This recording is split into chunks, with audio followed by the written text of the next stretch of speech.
Barcelona will soon put together a strong cash plus players offer to entice Paris Saint-Germain into a sale. The Brazilian international has been back with the French champions on training this week after returning late from his homeland. However, 27-year-old has not featured in either preseason friendly in Germany against Dynamo Dresden and FC Nuremberg after he remained insistent on leaving this summer. Despite the confidence on Neymar's side, sporting director Leonardo confirmed on Saturday that PSG haven't yet received any formal offers from Barca for the 222 million euros million man.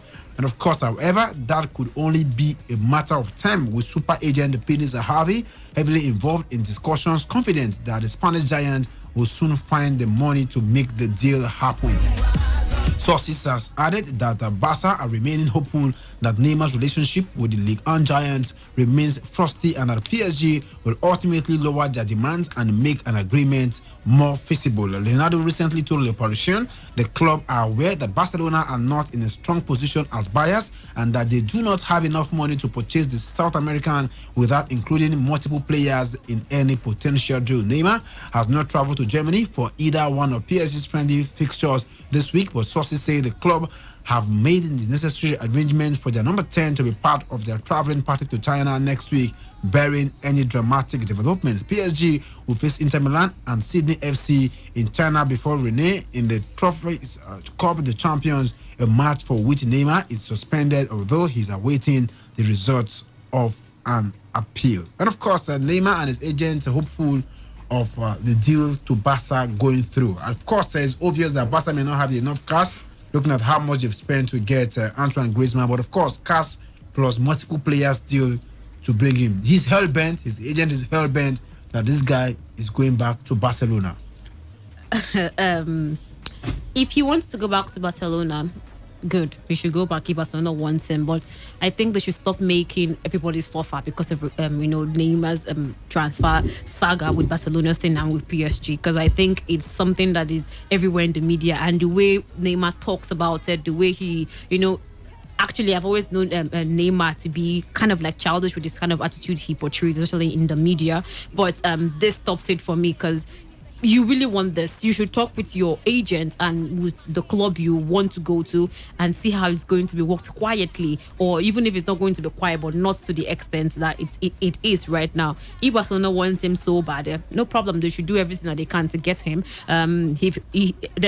Obviously he wants to leave so bad, he wants to leave Paris Saint-Germain so bad. Why didn't he think of this? Why did he quickly rush to leave Barcelona when he did? Because he wanted to be the star man, and where he went to, he wasn't the star man, because there was another star man before him and he couldn't handle that. We saw the problems that he and Edison Cavani had when he moved over there, and right now there's a certain Mbappe coming all over. So yes, it's going to be very difficult for him to go to shine all over again in Paris Saint-Germain.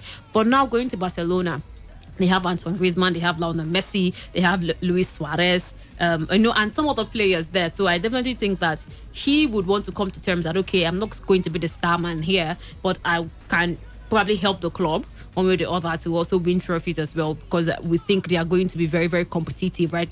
This season in the La Liga, and also probably in the Champions League because of the acquisition this season. So let's see how Barcelona are willing to spare the player Barcelona are willing to spare, and there are rumors somewhere that this guy, what's his name, Liverpool's forward before, Felipe Coutinho could be part of that deal with the money and all that. So let's see how it's going to pan out for the Brazilian Neymar and also Barcelona. But if they get him, I think it will also be good for them, because he's going to be boosting their attack lineup. But of course, people are already asking questions: where does Neymar figure in?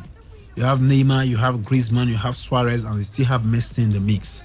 How do you put up such a formation? I wonder how their manager is going to handle it, really, when you have these kind of four big names. And I'm wondering, would one of them sit? I think eventually one of them will be moved to the bench to come in more often as a substitute.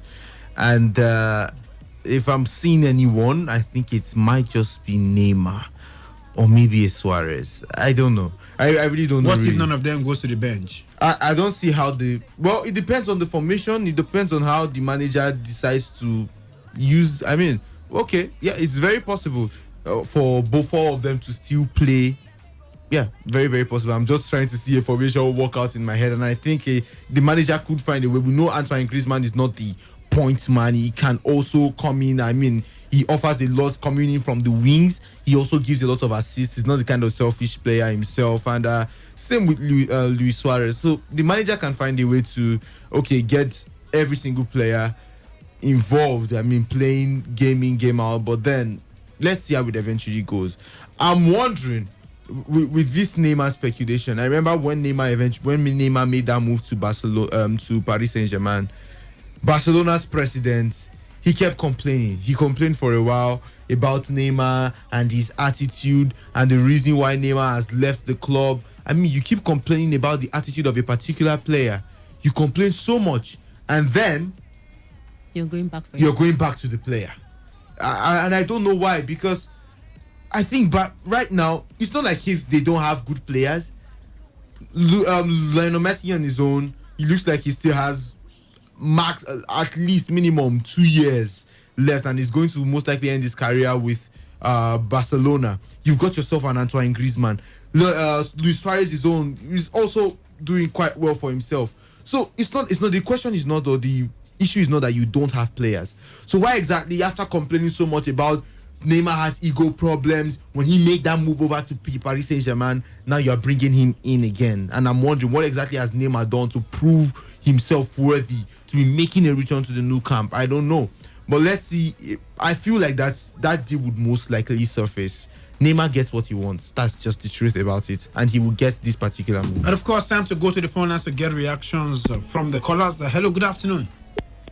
Oh, that's that call. Do to call us back if you can this afternoon. 0817 00000951 and 081095100951. 0817 00000951 and 081095100951. We told you earlier, as Zinedine Zidane said, there's no future for Gareth Bale right there at the Bernabeu. They are looking for buyers in the next 24 to 48 hours. Gareth Bale should be on his way out of Real Madrid. And of course, we told you Madrid lost earlier to Bayern Munich by 3-1. The reaction on Arsenal defeated Fiorentina 3-0 also.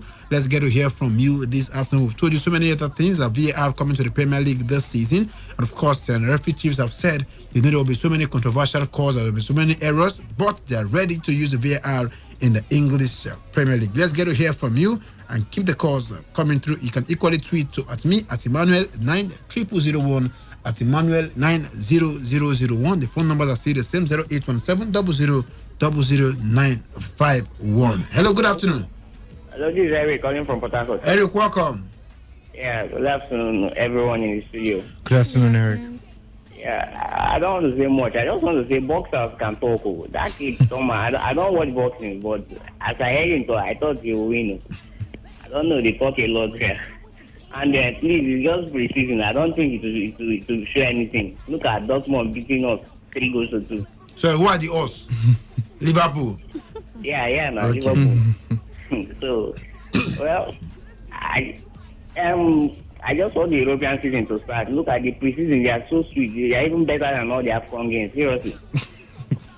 Thank you. Okay, thank you so much, Eric from Port Harcourt this afternoon. Let's get to hear from you. And the numbers are still the same. Keep the calls coming through. Your reaction to everything we've talked about so far on the show this afternoon. Keep the calls coming through. You can equally send messages on WhatsApp to the number 0701 9339 962 0701 9339 962. And of course, let's also my Twitter handle at Emmanuel 9001 at Emmanuel 90001. Let's get to hear your take on the show this afternoon. We lost that call. Do you have to call us back if you can? Hello, good afternoon. Hello, good afternoon. Your name and location, please. Welcome to the program. Let's hear from you. Yeah, please, I'm a Chelsea fan. Okay. Is there any player that Chelsea purchased this season? They only made the permanent team for Kovacic. And Christian Pulisic. And Mateo Kovacic. Yes. And the people who went on loan are all back. Okay. Yes. But no matter what happened in the season, I believe Chelsea will come back to win my. Okay. So. Okay, thank you so much. Let's wait till the season gets on the way and see if Chelsea can get back to reckoning. There will be a Super Sunday, and of course, on the 11th of August, Chelsea up against Manchester United, the very first weekend in the English Premier League. It doesn't get better and sweeter when the Premier League comes to town. Keep the calls coming through. Let's get to hear from you and get your reaction in real time on the show this afternoon. The numbers are still the same: 0817 0000951 and 08109510 And of course, keep the calls coming through before we start talking transfers on the show this afternoon. Hello, good afternoon. Hello? Hello, good afternoon. Yeah, just striker. Obi now. I want to talk on the Dortmund and Liverpool game. Okay, go ahead. Just striker, believe you me, it was a show of shame. Believe you me. When I saw that game, I was like, okay, this will be a rival between Germany and England. Obi now, are you aware it's pre-season? Dortmund, top striker, I am fully aware that it's the season, but I don't want to expect to the party I'm talking about now. I'm talking about a Jordan Klopp. I know, I'm not talking about they talk about. I know. No. I thank God that one of their fans is already shivering. He has always called my name, but I never called him. But thank God that he has already started seeing the picture. Believe you me, that is why I am worried for the only people that would have rescued the kind of crowd that Guardiola will have on EP in England as a whole this season, which is Chelsea. Because anybody that is telling me that will have a Chelsea, a Guardiola and a certain club is making a mistake. You should go and check the antecedents of club. You should just go and follow him now, from his days. He's not even at Dortmund before he even came to Dortmund. That man does not have what to take. He always does this for, when he did the 2 tests at Bayern and we thought, at Dortmund, we thought Bayern don't get right back. You saw how abysmal he ended for him. Believe you me, top striker, I am scared because so many persons will be very disappointed.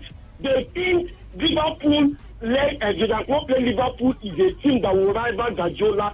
Believe you me, they are making a very big mistake. The only people that would have saved the kind of shame that England is about to face in the hand of Guardiola is a certain Chelsea. But I don't know why people don't learn. I'm a Manchester United chieftain, like you know. You know my son when we wanted to commit this. Obina. Yes? You don't go Trafford, go watch match before.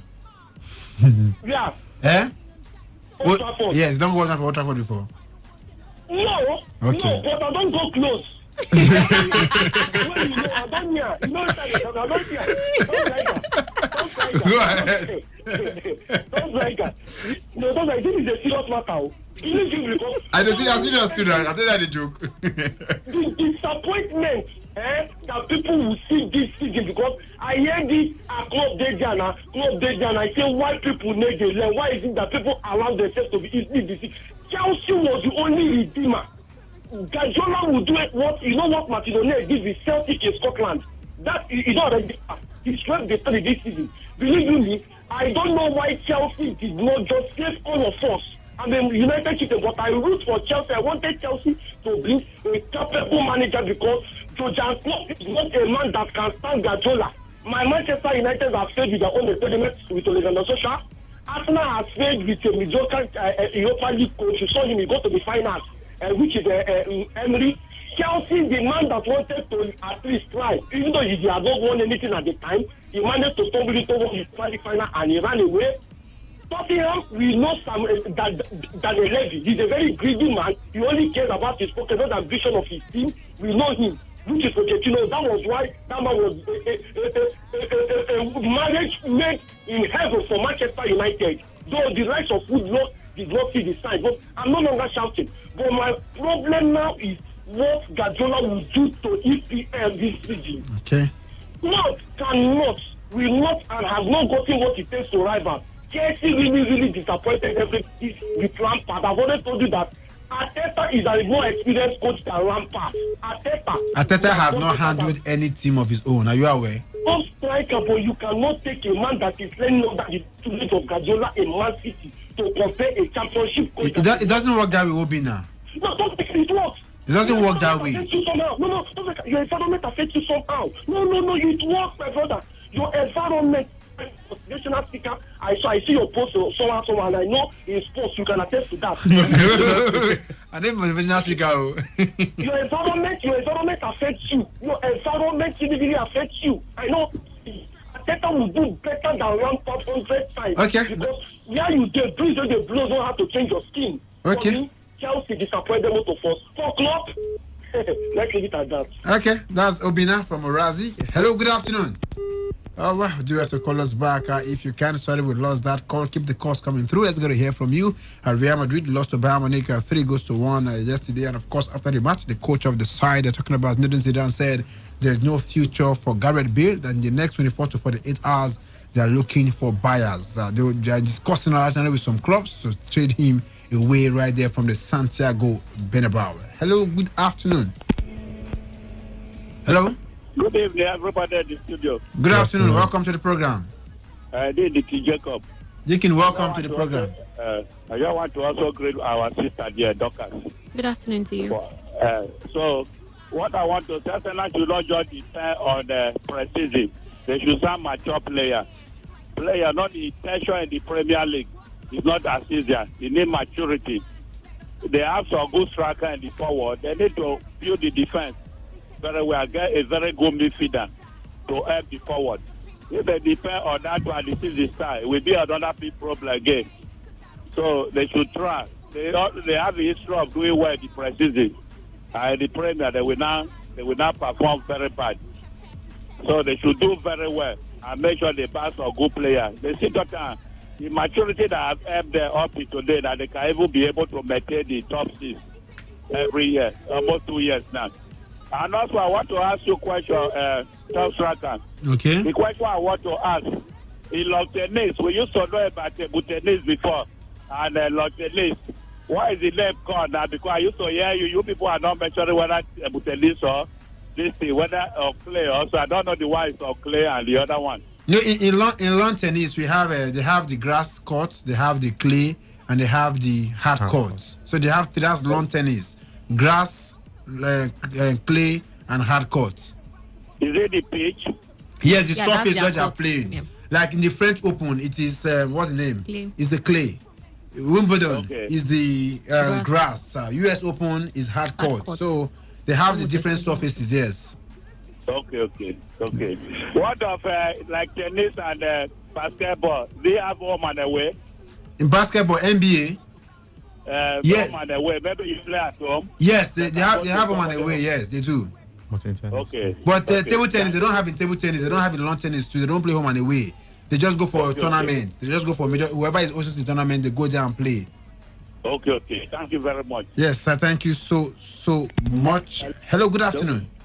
Hello, this is Eric. Eric, welcome. Yeah, please, do you remember preseason last season, Dortmund Liverpool? Do you know the scoreline?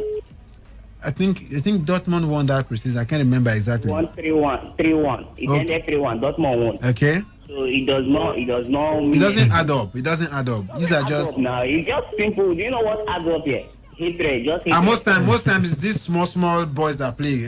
Corey Brewster and the rest of them. Yes, it's Brewster. I watch every game. I watch it. See this guy. Don't worry. But wait. Yeah, see, I understand. See, Dortmund and Liverpool. Yeah. They both finished second in their league last season. Since they don't meet again, they might still finish second again this season. They cannot. No. They will not. This kind of analysis, not striker. Don't worry now. I'm not worried though. I'm not worried. They met last season now. And Liverpool lost. Liverpool lost 3-1. And they lost They again. finished second in the league.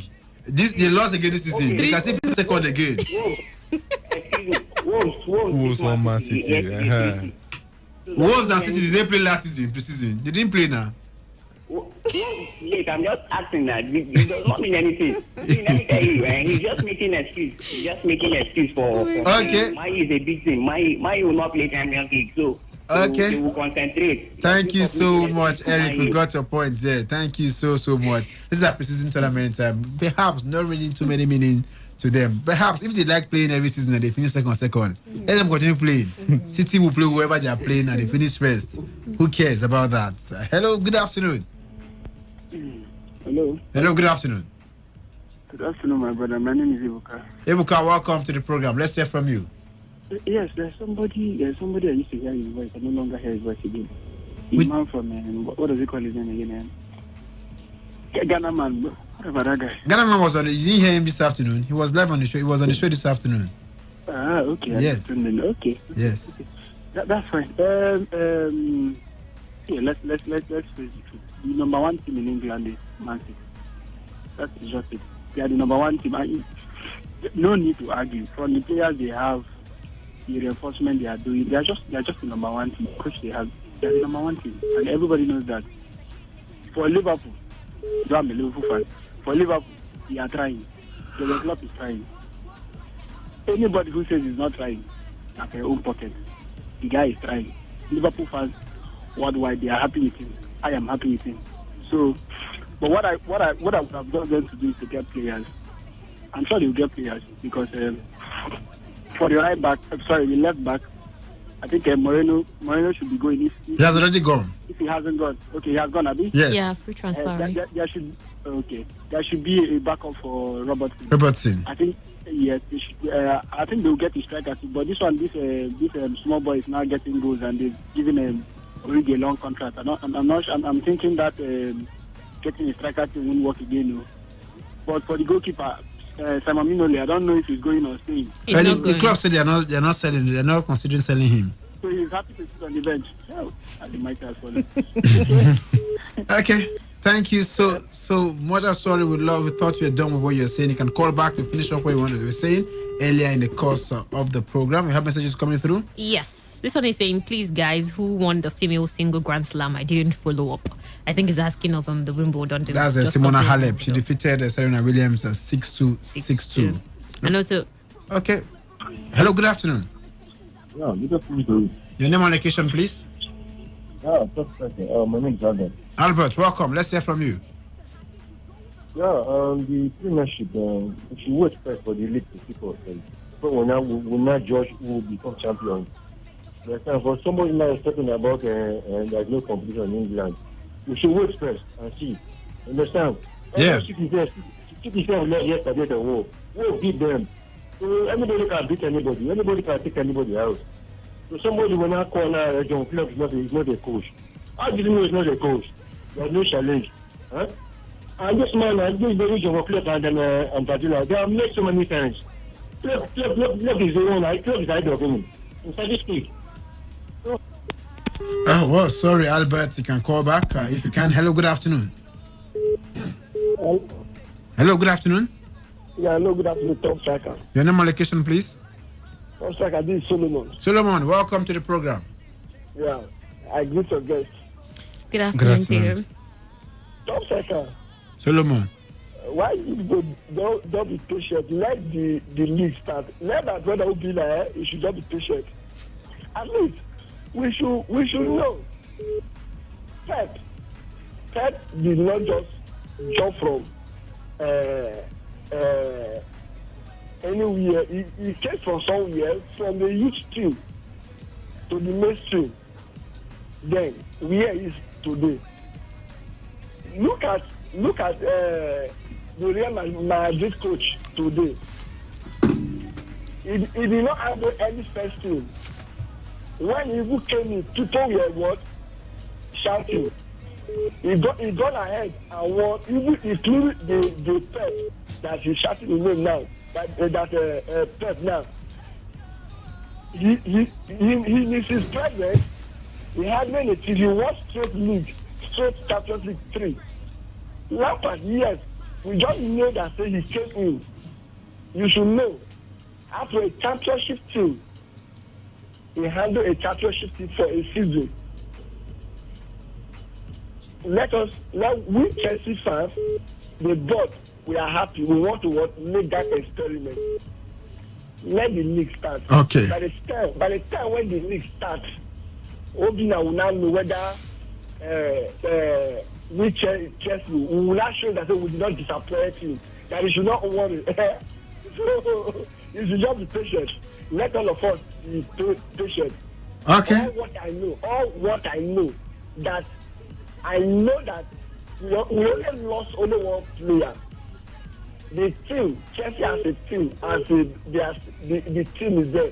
And I believe what Lampard would think at those boys to even this season with Chelsea, we did not just care if Lampard did not win us anything. But we know that the Lampard will take us to somewhere. So let everybody be patient. Obina should be patient first. Okay, thank you so much, Solomon, for your time on the show this afternoon. And of course, we still have messages coming through. Jocas? Yeah, this is coming from the great Texan from Omok. He said, "Good afternoon, Sports Gang. What's the latest for Manchester United?" I thought we told you that. This one is also saying, Man United, they won their friendly match yesterday, 1-0. Mason Greenwood. And this one is coming from Obiora from Anambra. He said, "Any latest signings for Manchester United apart from the 2 signings? Thanks." No signing for now. First, Lukaku might just be on his way out. And of course, there's a possibility of David De Gea signing a new contract and become the highest paid goalkeeper in the world. Hello, good afternoon. Welcome. Let's hear from you. I just feel like the Liverpool this man entered there, winning Champions League and doing the 2 finals, Copa, UEFA, and it's like a great coach. And the season has anything as serious because the players will like to match. So I'm thinking of that we should be mindful of what we said because Liverpool is winning. But we didn't win Champions League. I'm also looking at the Chelsea and the ban of some players. I think that Chelsea will not make any impact because something has left them and that is Hazard. So I'm looking at he has to build from what he has. I'm looking at that man going to be a great coach. Thank you. Okay, thank you so much. It thinks Chelsea might not have any impact looking at the fact that they lost their best player, Eden Hazard, and of course, he's still looking forward to Liverpool doing something great this coming season. Hello, good afternoon. Good afternoon, my brother. Simon, welcome to the program. Thank you. Let's hear from you. I want to start my own with question. Please, have club Liverpool coach, has he won league before with any club? Yes, with Bayern Munich. Dortmund, 2 times. Back to back. 2 times. Okay. Has club won Champions League with any club before? Before now, no. No, I mean all throughout his career. Whether not yesterday he won or no, you said before. You said before. I was thinking before he won. Okay, he just won. He won last season. Okay. Has he gone to any championship final or finals before, even before he won this one now? Yes, he had. Okay. Has any player improved under club watch before? Of course. Like he's presenting now. Plenty. I mean, he's presenting now. Has any player improved? Plenty of them. Okay. The reason why I ask you all these questions is that, when somebody called talking about the club is not a coach, I will just laugh. Sometimes before we conclude or before we make something public like this, we check at least we know where we are heading to, the point that we are trying to make, because many people are listening. They are not the only one listening, just talking. You are talking to people. And they are not talking to blind people. At least I've been watching football. And I know that the time that this man won that league back to back, the peak of Bayern Munich. When even Ribery and the other guy from Holland, when they are in their playing style. So what am I trying to say? Club, the question that I forgot to ask you, how many points that Manchester City used to one league last, and how many? We know all these things. Just drop your point. You don't have enough time so far. The reason why I'm saying all these things is for everybody to hear. Why I'm saying this thing is this. Yeah? When you don't like somebody, stop condemning the person. Klopp is one of the best coaches in the world, and then even this season he will even win the best coach this year now. As FIFA best coach, he will be the one to win it. And there is no club now. If he carry club now, put for Real Madrid, or put for Barcelona, or put for Juventus, he will win league, and win league. Sometimes the club that the person has been coaching, and even the Liverpool that is coaching now, one last that Liverpool one league, that liver of a team. The Manchester City have been winning league even before Guardiola come. Okay. So it's not a new thing. Even any other good coach that will go to Manchester City will still win the league. Okay, thank you. Thank you so much, Simon. We don't have enough time so far on the show. Third transfers this evening or this afternoon, where Newcastle boss Steve Bruce is weighing up a move to bring former Magpie striker and the carrot back to the club. The 30-year-old Englishman is a free agent after being released by West Ham in June. Tottenham and Netherlands striker Vincent Janssen is set to complete a move to Mexican side Monterrey LA next week. And of course, Spain's David De Gea has agreed a new 6-year contract with Man United, which will make him the world's highest paid goalkeeper. Expectedly, you say you expect him to stay at the club or move elsewhere? He should move. He should move. But he has already agreed a 6-year contract. He will stay at the club. Since he has already agreed, Since the money is good, exactly. Highest paid goalkeeper in the world. Yeah, he should stay since the money is good. But for me personally, I would feel that he should move somewhere else. But you have decided already. And of course, Man City looks set to win the race for Argentine midfielder Thiago Almada, currently playing for Vélez Sarsfield in his home country. The Premier League champions are reportedly considering a £16 million deal for the 18-year-old. Of course, Man United have advanced discussions with Lille over a £70 million deal. For Ivory Coast forward Nicolas Pepe, 24-year-old, has also attracted interest from Liverpool, Arsenal and Everton. £70 million, Nicolas Pepe, Ivory Coast. £80 million, Wilfred Zaha, Ivory Coast. He's not worth a top striker. Definitely not. Of course, Arsenal are interested in signing Juventus and Italy forward Moise Kean, who is 19, and have made contact with his agents. And of course, Nigerian winger Alex Iwobi says he could be forced to quit Arsenal if he loses his place to £18 million rated Crystal Palace winger Wilfred Zaha. Is this a good decision? Quit Arsenal because of Zaha? First of all, I'm not happy with the fact that Arsenal are going to go get Zaha, and definitely not for that kind of money. But as for Alex Iwobi, if he feels that's his right decision, he should make it. But I don't see a reason why he would want to quit Arsenal. If he quits Arsenal, where does he go from now? Watford. And of course, Watford are in talks with French side Rennes over a potential deal for the 1-year-old Senegal forward Ismail Assar. And of course, Newcastle are interested in £30 million rated Burnley winger Dwight McNeil, but new boss Steve Bruce is only prepared to offer £15 million for the 19-year-old. Aston Villa are set to complete the signing of Kasim Pasa and Egypt forward Trezeguet, who is 24, in a deal worth an initial £8.75 million. Crystal Palace have held talks with Liverpool over the potential transfer of 28-year-old right back Nathaniel Klein. The Eagles want the Englishman who played on loan at Bournemouth last season to replace Aaron Wan-Bissaka, who joined Manchester United in June. And of course, the Chelsea French defender William Saliba will have a medical at Arsenal on Tuesday before a £28 million move, and of course he will be loaned back to the French side. Tottenham will have to pay £67 million if they are to sign Real Betis and Argentine midfielder Giovanni Lo Celso this summer. Sheffield United and Aston Villa are both interested in signing Brentford striker Neil Maupay. The 2-year-old Frenchman is one of the Blades' key targets this summer. Tottenham looks set to fend off competition from Inter Milan and Borussia Dortmund to sign Fulham's England 21 forward Ryan Sessegnon. They are prepared to offer £25 million for the 19-year-old as a potential replacement for PSG target Danny Rose. And of course, Tottenham have offered England left back Rose to Spanish champions Barcelona. However, Barcelona, he sit on the bench. Jordi Alba is there. He would actually sit on the bench, but I think he's ready to sit on the bench. Maybe hoping that and get the medals. He could be hoping that injury happens to Jordi Alba and he could just break into the team. And of course, Italian champions Juventus are also interested in signing the experienced defender. Of course, competition for Alex Santos right there. And of course, Paris Saint-Germain are ready to put forward an improved bid for Everton midfielder Idrissa Gueye, with the French champions reportedly offering a package worth an initial £30 million for Senegal star. Celtic and Scotland defender Kieran Tierney has agreed personal terms with Arsenal.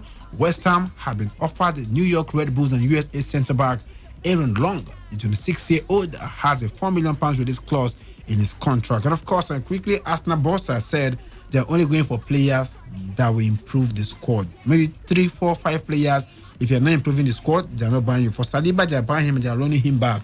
So right now, good one for Unai Emery if you eventually see the players that will bolster the team. Zaha, is he going to improve the squad? Definitely not. I don't see that. I don't see Zaha improving Arsenal squad. So yes, if you think that's what you're going for, good for them. But all the moves they've been making, all the rumors we've gotten to hear, I haven't seen anybody that I think could come improve the Arsenal squad so far. But if he thinks that's what they're working towards, good for the team. And of course, it's a wrap on the show this afternoon. Many thanks to Dorcas, many thanks to Victoria here, many thanks for the calls, many thanks for your listening pleasure, many thanks for the listeners out there for the SMSs and the messages on Twitter. If not for anything, at least for your heart, do some sport after the 4 o'clock hour. Wisdom Obina and the rest of the guys will be here to talk everything about Nigerian football on the show this afternoon. So don't go anywhere. After the 4 o'clock hour, the rest of the guys will be here from 4 to 6 to tell you everything about Nigerian football. Johnny Gallo made it to the CAF best 11 in the AFCON, and of course they have been pleased from Amadou Melvin Pinnick begging him to rescind his decision to retire from the national team and come back and play for the team. If not for anything, at least for your heart, do some sport. The rest of the guys will be here from 4 p.m. to tell you everything about Nigerian football. Signing out. Just talk about it, go on, be about it, scream and shout and make the haters wanna cry when they read about it. And to everybody going astray, put your hands in mine, let me take you away.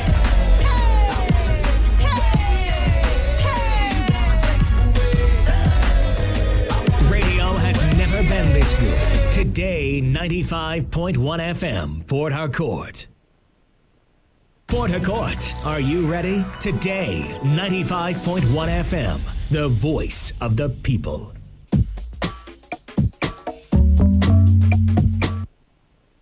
Your premium talk radio station, today, 95.1 FM. Listen to this important announcement. Fertility Awareness Month, Fertility Awareness Month, Fertility Awareness Month.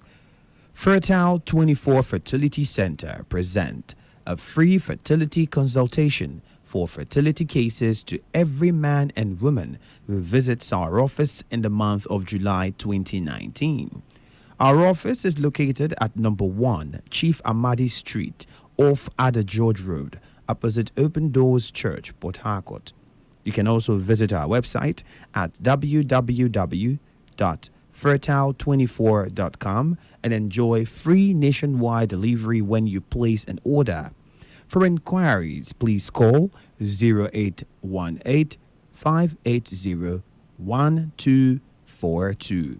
0818 580 1242. So good to have you here. Representatives from Daily Income, Engineer Offer Monday. He's the MD CEO, Funny Vision Nigeria Limited. Good to have you here. Good morning. Mr. Gabriel Hero, entrepreneur. Thank you. Good morning. Engineer Victor Etin. Good to have all of you here. For the sake of the so many who have not heard this, and I'll be surprised if they haven't, but for the sake of those who haven't, what is Daily Income Stores? Okay, for those who are tuning in for the first time to this frequency, Daily Income Store is a physical store here. Of course, that all you need to do is to walk into this store to do your own shopping. Of course, and then after your shopping, you have to drop your account details. Why do you have to do that? So that as other people are shopping from that same store, you'll be getting daily income or daily alert. And the good news is that this store sells things that we cannot do without. For example, you are hearing me right now. You cannot stay without not brushing your mouth. You're going to use chewing stick or toothpaste. You cannot stay without not taking your bath. You're going to use solid soap, liquid soap, or solid soap. That means human being daily needs and want cannot be satisfied. All these things are available in Daily Income Stores. Your normal daily needs and want, things you cannot do without. So all you need to do is to walk into Daily Income Stores only once in a year to do your shopping. Then you drop your account details. As other people are shopping after you from the same store, you'll be getting daily income. We are already 13 years in over 100 countries. We are already 7 years in Nigeria. And we are telling you we are holding a big business event because some people don't know about this. That are holding a training to show them how things work. And of course, if you are already hearing me and you're looking forward to have an extra income, looking forward to have a project, for financing a project, you need money to actually take it to a level. We can show you this opportunity. You go to Daily Income Stores, you do your shopping. Of course, you drop your account details. And so people are shopping after you, you'll be getting Daily Income. So if you're interested to be part of this event, we're going to give you details more soon. What makes this store different? What's the innovation? What's special about Daily Income Stores? Honestly speaking, I've been saying this over and over again. What makes us different is this. Traditionally, walk into any store, what you do is that you give money in exchange for goods or services. That's what you do traditionally. And of course, you walk out of the store. Transaction has been completed. But in Daily Income Stores, You don't just give money in exchange for goods or services. The company will give you an opportunity to drop your account details. That's what makes us different. That's what makes us unique. That's what makes us quite called that advancement in technology. That is the innovation about our business. All right then. So shop and then drop your account details. And as people shop after you in that same particular store, not all the stores. That's okay. Not all the stores. Not all the stores. Okay. There's a particular store you go to do your shopping. This store is already 7 years in Nigeria. Mr. Gabriel Hero, how real is this? How true is this? Has this happened to you before? For me, my experience with daily income stores is phenomenal.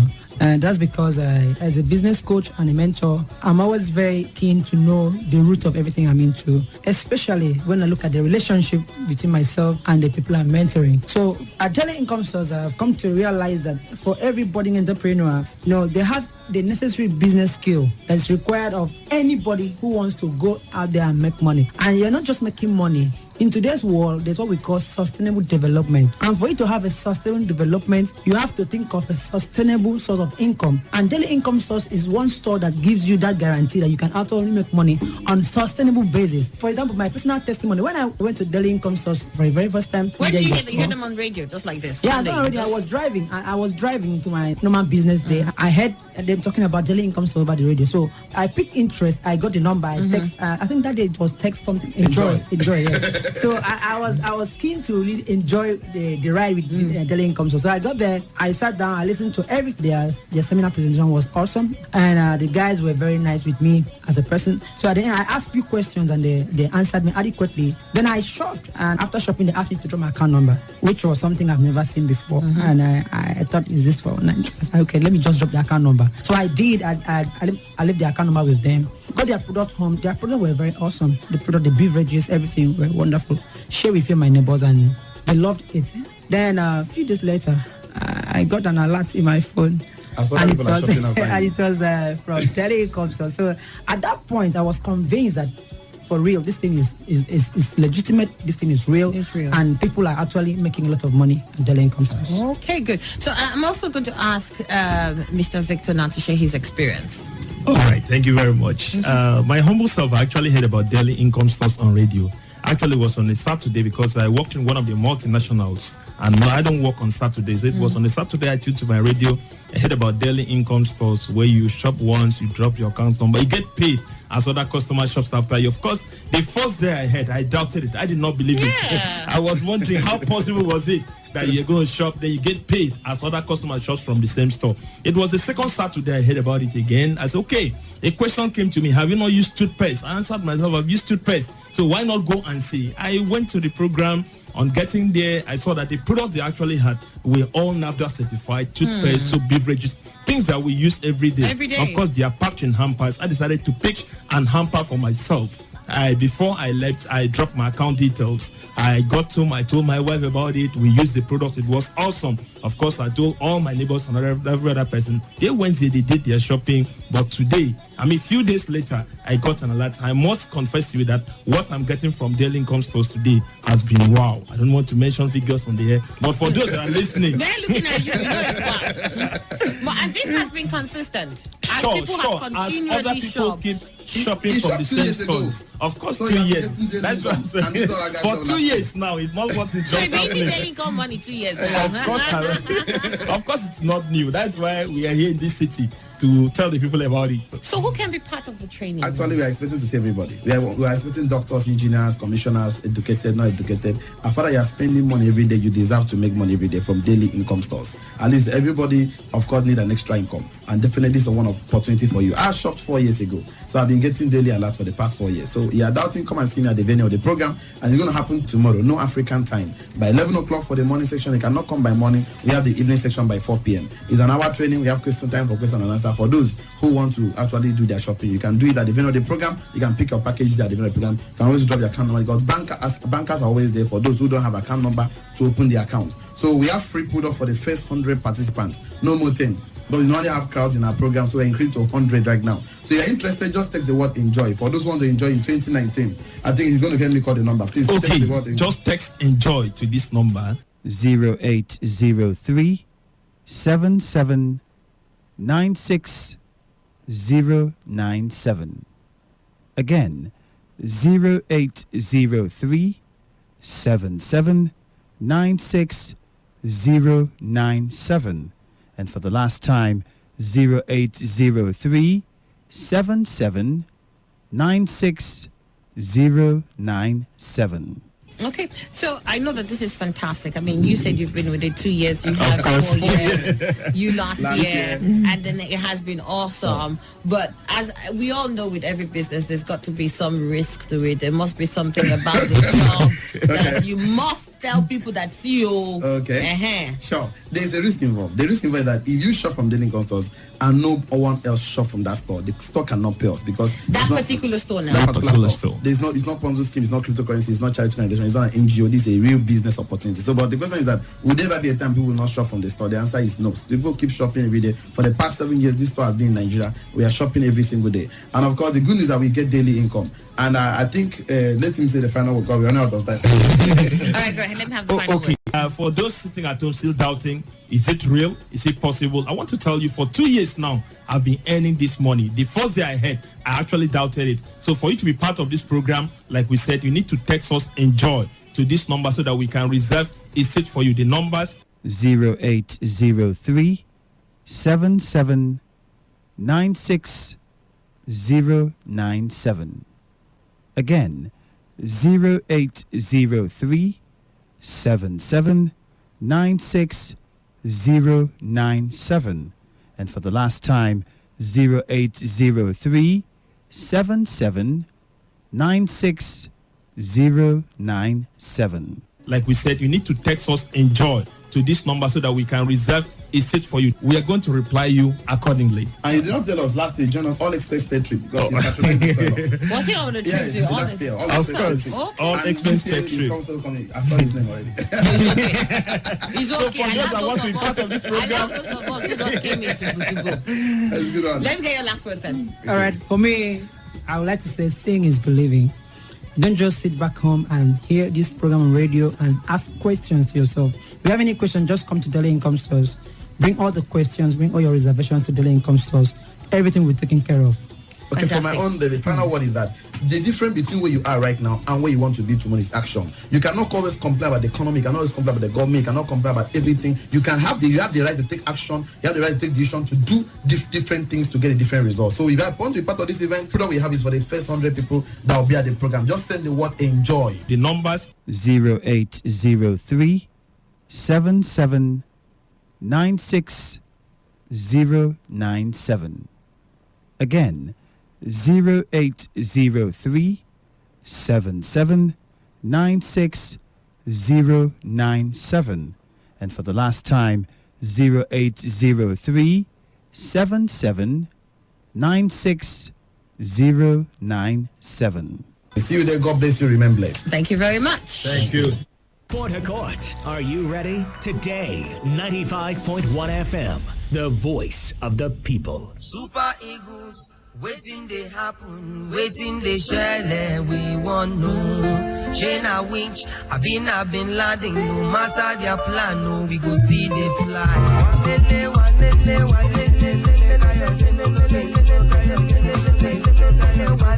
Where you do?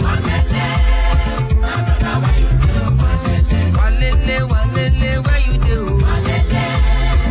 Brother, where you do? I can't leave me, you tell me where you do. You need me, make you tell me where you do. I ain't gonna make you tell me where you do. Tijani, make you tell me where you do. Ataribo, make you tell me where you do. Ayobo, make you tell me where you do. Papilo, make you tell me where you do. Erike Jofo, make you tell me where you do. Walele, where you do? Hello, my name is Kanu Wanko, aka Papilo. For the latest and trending sports stories, always listen to Today Sports Live on Today 95.1 FM Port Harcourt.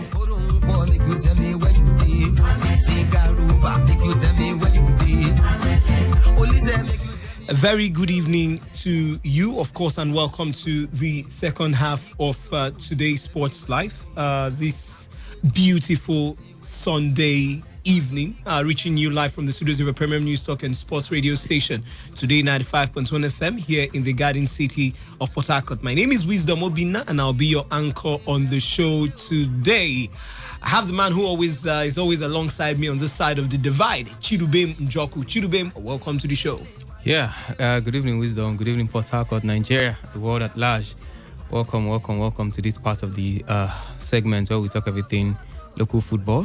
Nigeria, Africa, just has to be about football. And I mean, the drama will still continue. Amaju Pinnick and his cohorts, all the dramas they've been facing, conspiracy theories that there is a hand somewhere in the glass, not in the glass house now, maybe in Aso Rock, directing proceedings. But I think in the coming days, all of these things will unfold. It looks like the bad blood we thought was dried up some time ago. It looks like it's not totally the case, but I'm sure in the course of the program, we're going to dissect all of that. All right, as he told you on the show today, first we'll kick off with Nigeria bidding to host the FIFA Under-20 Women's World Cup. And we're asking, we could not even host Africa. Is it the right time for us to host the Under-20 Women's World Cup?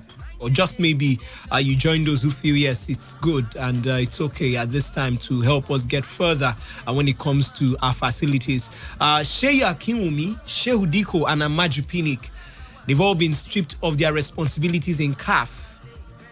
This time we hear clearly that it's for alleged corruption reasons, basically in their home country, which is Nigeria. Now, what that means is there will be no Sheya Kinwumi in all the bodies, except maybe just floor members. But of course, we'll bring you the details as we progress. Gernot Rohr can only be sacked if Nigeria can pay him off with $1 million for the remainder of his contract, even as the Super Eagles receive their African Cup of Nations prize money. Yes, some people are saying from the $2 million or amount received, pay him off and let him go. But of course, former Nigerian international urges NFF to beg Igalo to rescind his decision to quit international football.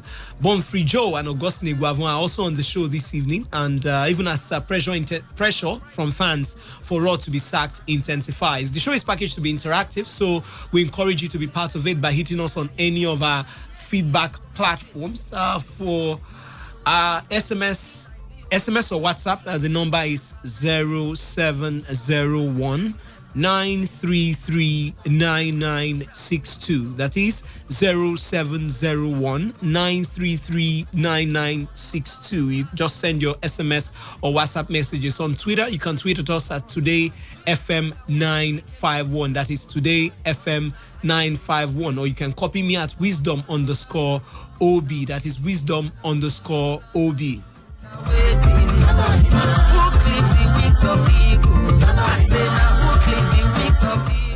My name is Gianni Infantino, FIFA president. For the best of sports, always listen to Today Sports Live on Today 95.1 FM, Port Harcourt.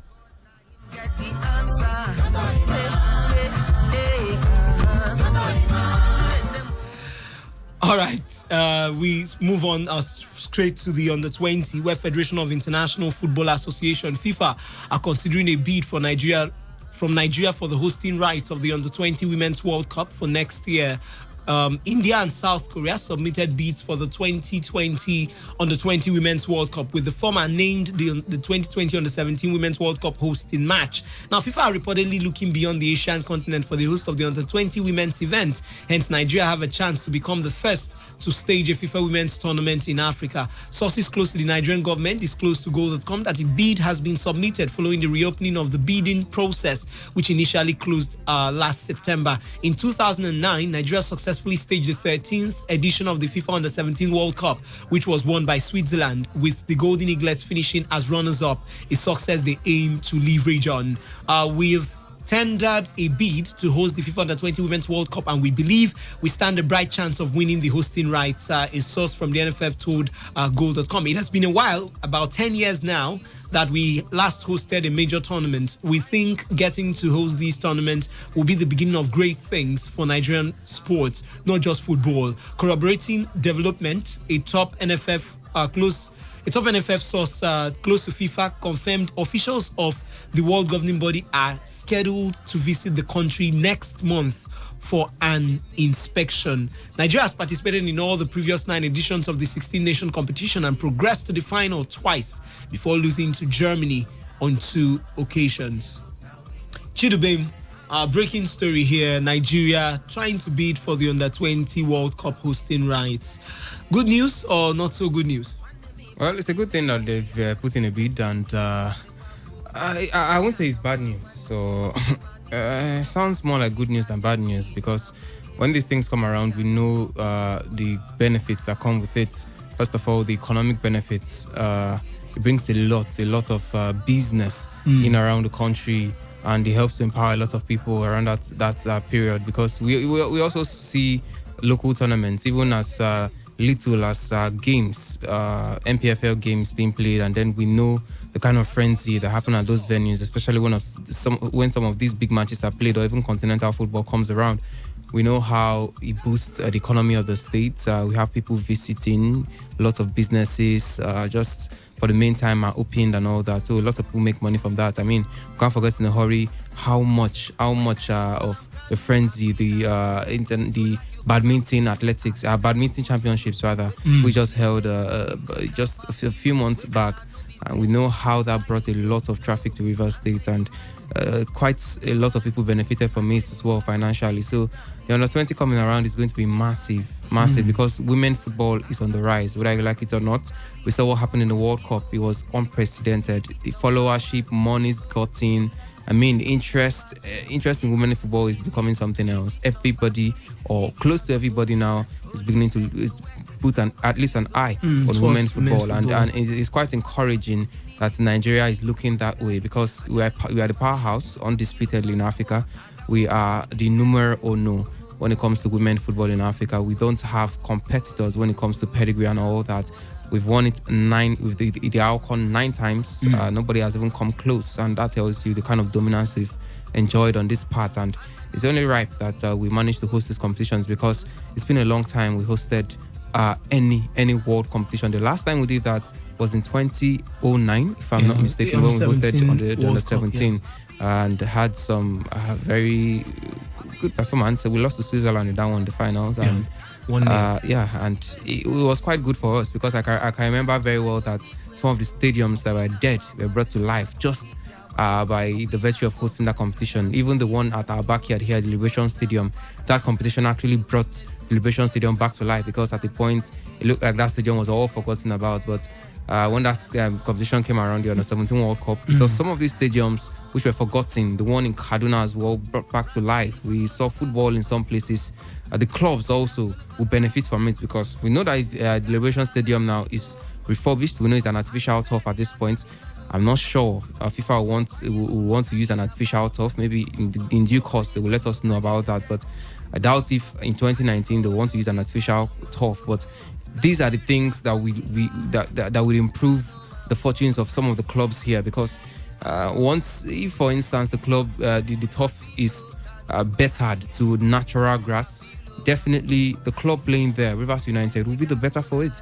You go to Kaduna, the clubs there as well. No, there's none there for now, but other stadiums will have the clubs there benefiting from it, and also it's going to boost the economy of those states, at least for that period. And it's very, very massive when you have such tournaments coming around, and it's a good thing Nigeria has gone in for it. I can only hope now that they do the business properly and then get certified as the right persons to host it. Well, Chidubem, let's look at it from this angle. Now, you talked about the badminton championships that was held here in Rivers State, and of course what it attracted to the state. But we could not host Africa in Delta State, although it wasn't football, but we had issues coming out from that one. Of course, we know that the medals from that event, totally everything that was done there was made null and void in terms of the awards and medals gotten right there, and even the record set. Do you think at this time, in Nigeria's history and development, we can host the world? Now, it's going to be the ladies. It's not even like the Under 17 guys that we hosted. These are going to be ladies coming in to Nigeria. Can Nigeria at this point in time, if we could not host both male and female in Delta State, one state, is this the actual right time and moment for us to host a World Cup, albeit the Under-20 World Cup in Nigeria? Well, first of all, that was Delta State. That was not Nigeria hosting. And Nigeria is way bigger than one state. And Delta State is just one of those cases, one of those soup gun sour cases. You look at the fact that for every Delta State you bring up, there's also a River State that successfully conducted the championships there, the African Championship for badminton. We also saw a national championship being just concluded in Bayelsa State, the Governor Dixon's Classics. You might say it's a national championship, but I can tell you for free that particular competition, the facilities you have there could comfortably and conveniently host any African tournaments as well. So it's just the Delta State. We should also put in perspective that particular competition was a crash event. Delta were not supposed to host that at that point. The Governor Kowa only stepped in as a remedy because the initial hosts were not coming forth, and the Delta State Governor just decided to step in to help the IAF in that regards to see how they could put that one together. And we understand that it was just a crash program, basically. Just rush. They had to rush the stadiums, even when it was almost certain that they were not going to be completed at the time allocated and all that. But it's quite a different ball game when you talk of the FIFA Under-20 World Cup, because you have stricter supervisions this time around. We already hear the delegation will be coming in to check out the facilities as early as this. That tells you that plans are on ground already. Plans will be on ground to ensure. And we know when it's FIFA, the followership, the supervision rather is closer and is more followed cautiously than no disrespect to IAF and CAA, but it's more with FIFA than with Confederation of African Athletics. And I'm thinking, if Africa is not ready, if Nigeria is not ready to host it, definitely there'll be other plans. We've hosted the Under-17. We did not have any hitch. We hosted just recently the African Badminton Championship. We didn't have any hitch. We hosted the Wrestling Championships here in River State. We did not have any hitch. So why exactly should we have a hitch hosting the Under-20 World Cup? We've got the resources, more than enough resources to host any I repeat, any competition in the world, maybe apart from the FIFA World Cup for now, because we know what that means. But if you talk of the financial metal as well, we've got it. It's just a matter of time, because the stadiums are in disarray. Most of them are in disarray, so it will take quite a number of time for you to put them together. The problem with Nigeria has always been the political will, the will of the politicians, because they are the ones in charge, the will of the government to say, we want to do this. Once the governors or the president now in this case come out, stamp their foot and say, I am hosting this particular championships. I mean, it could take as little as 6 months for these stadiums to rebuild, be rebuilt. How much will it take to build stadiums? I mean, we've seen stadiums being built in less than a year to suite capacity, modern capacity, standard capacity. So it's all about the political will. Are those in charge ready to put their monies on the line for this one?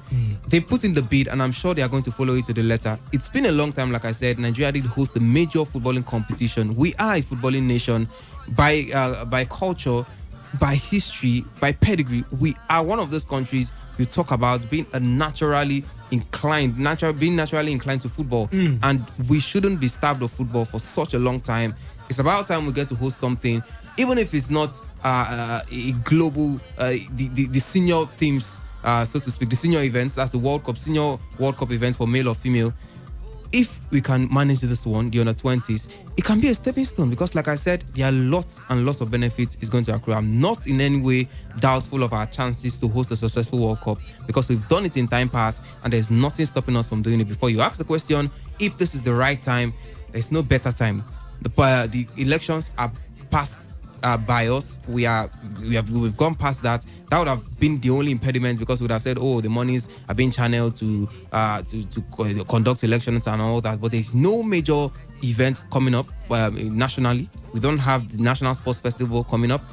Politically, it's quite stable for now. So I don't think there's anything stopping the government from hosting a very successful Under-20 World Cup. Well, finally, let's before we drop this one, Chidubem, we are going to be coming up against countries from the Asian continent, and you talked about financial resources. It's not like we don't have the money always in this country.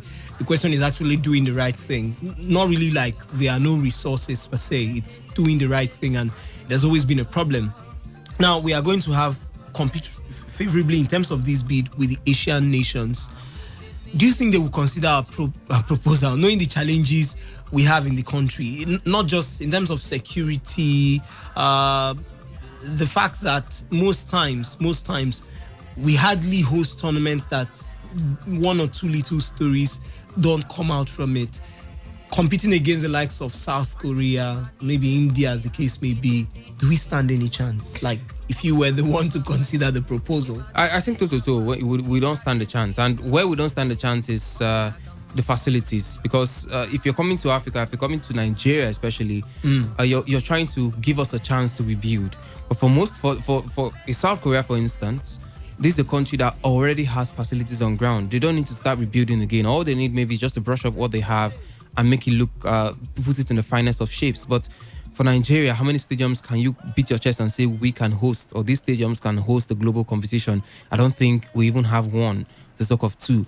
So it will be a matter of giving us a chance to make something out of it, rather than giving us because we actually deserve to host it.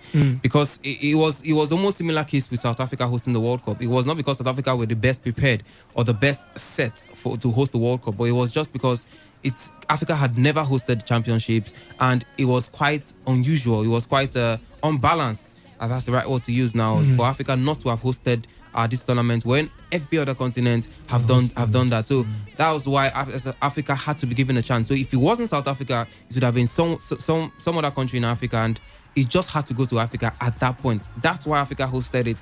And if Nigeria is going to be given a chance, it might be on an emotional basis, because if you want to give it based on who is worthy of it, who's got the facilities currently on ground, then I don't think Nigeria will stand a chance against a country like South Korea. But then, like I said, you raised issues about security and all that. In 2009, we had similar issues with security. If you can remember, the militancy was almost at its peak in 2009.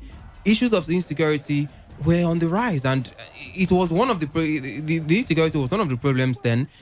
We had to come up with the amnesty and all that, and extra check had to be put in place. That tournament was held successfully. We didn't hear any case of any kidnap or any untoward event in that one. So I'm thinking, yes, there are pockets of violence in one or two areas, but it's not particularly one that can hold the nation to ransom. And even in those endangered states, you could bypass them, you could cut them out if you actually want to host the Nations Cup, the World Cup rather, the Under-20 World Cup. In River State here, like I said, we hosted a tournament where we had different people coming from Africa. We didn't have any case of any security check, despite the fact that a lot of people have been saying River State is insecure. We did not have any case about that. Delta State did the same thing. We did not have any case about insecurity. So I'm thinking, if all this put together, I mean, we've hosted these pockets of events here and there, we've not had these cases, then insecurity shouldn't be too much of a problem to FIFA. But the major problem should be the facilities on ground, the stadiums especially, and of course, means of transportation, because these two things are usually the key determiners to whoever hosts the tournament. The stadiums and then the means of transportation. Are they going to be going by road? Are they going to be going by train? We know that the rail system here is not the best. By flight is quite not ideal, because interstate movement is not the best. You don't just do that or by air. So it's always better with the roads or by rail. And for Nigeria, we might have to walk with the roads. And I mean, it will take extra logistics to be able to clear the roads and all that. But I'm thinking, if FIFA really wants Nigeria to host this one, it's going to be on an emotional basis. Emotional sentiments. Nigeria has to do extra work convincing FIFA that they have to be given the nod ahead of a country like South Korea, who look like a more set country, readily available any day, anytime. They don't need to do much. They don't need to start rebuilding all over again. They just have to put fine-tuned touches to some of their stadiums and all that, and off they go. So, like I said, it's going to be purely on an emotional basis if Nigeria is given the nod ahead of a country like South Korea. Well, I say even India looks more in terms of facilities. But let's see how it goes. As you said, just maybe for Africa to taste it, they might decide to do that. Let's move to the big heads, or the eggheads as they call them, of Nigerian football this time. At some point, I'll be opening the phone lines. But before that time, let's talk about Amaju Pinnick.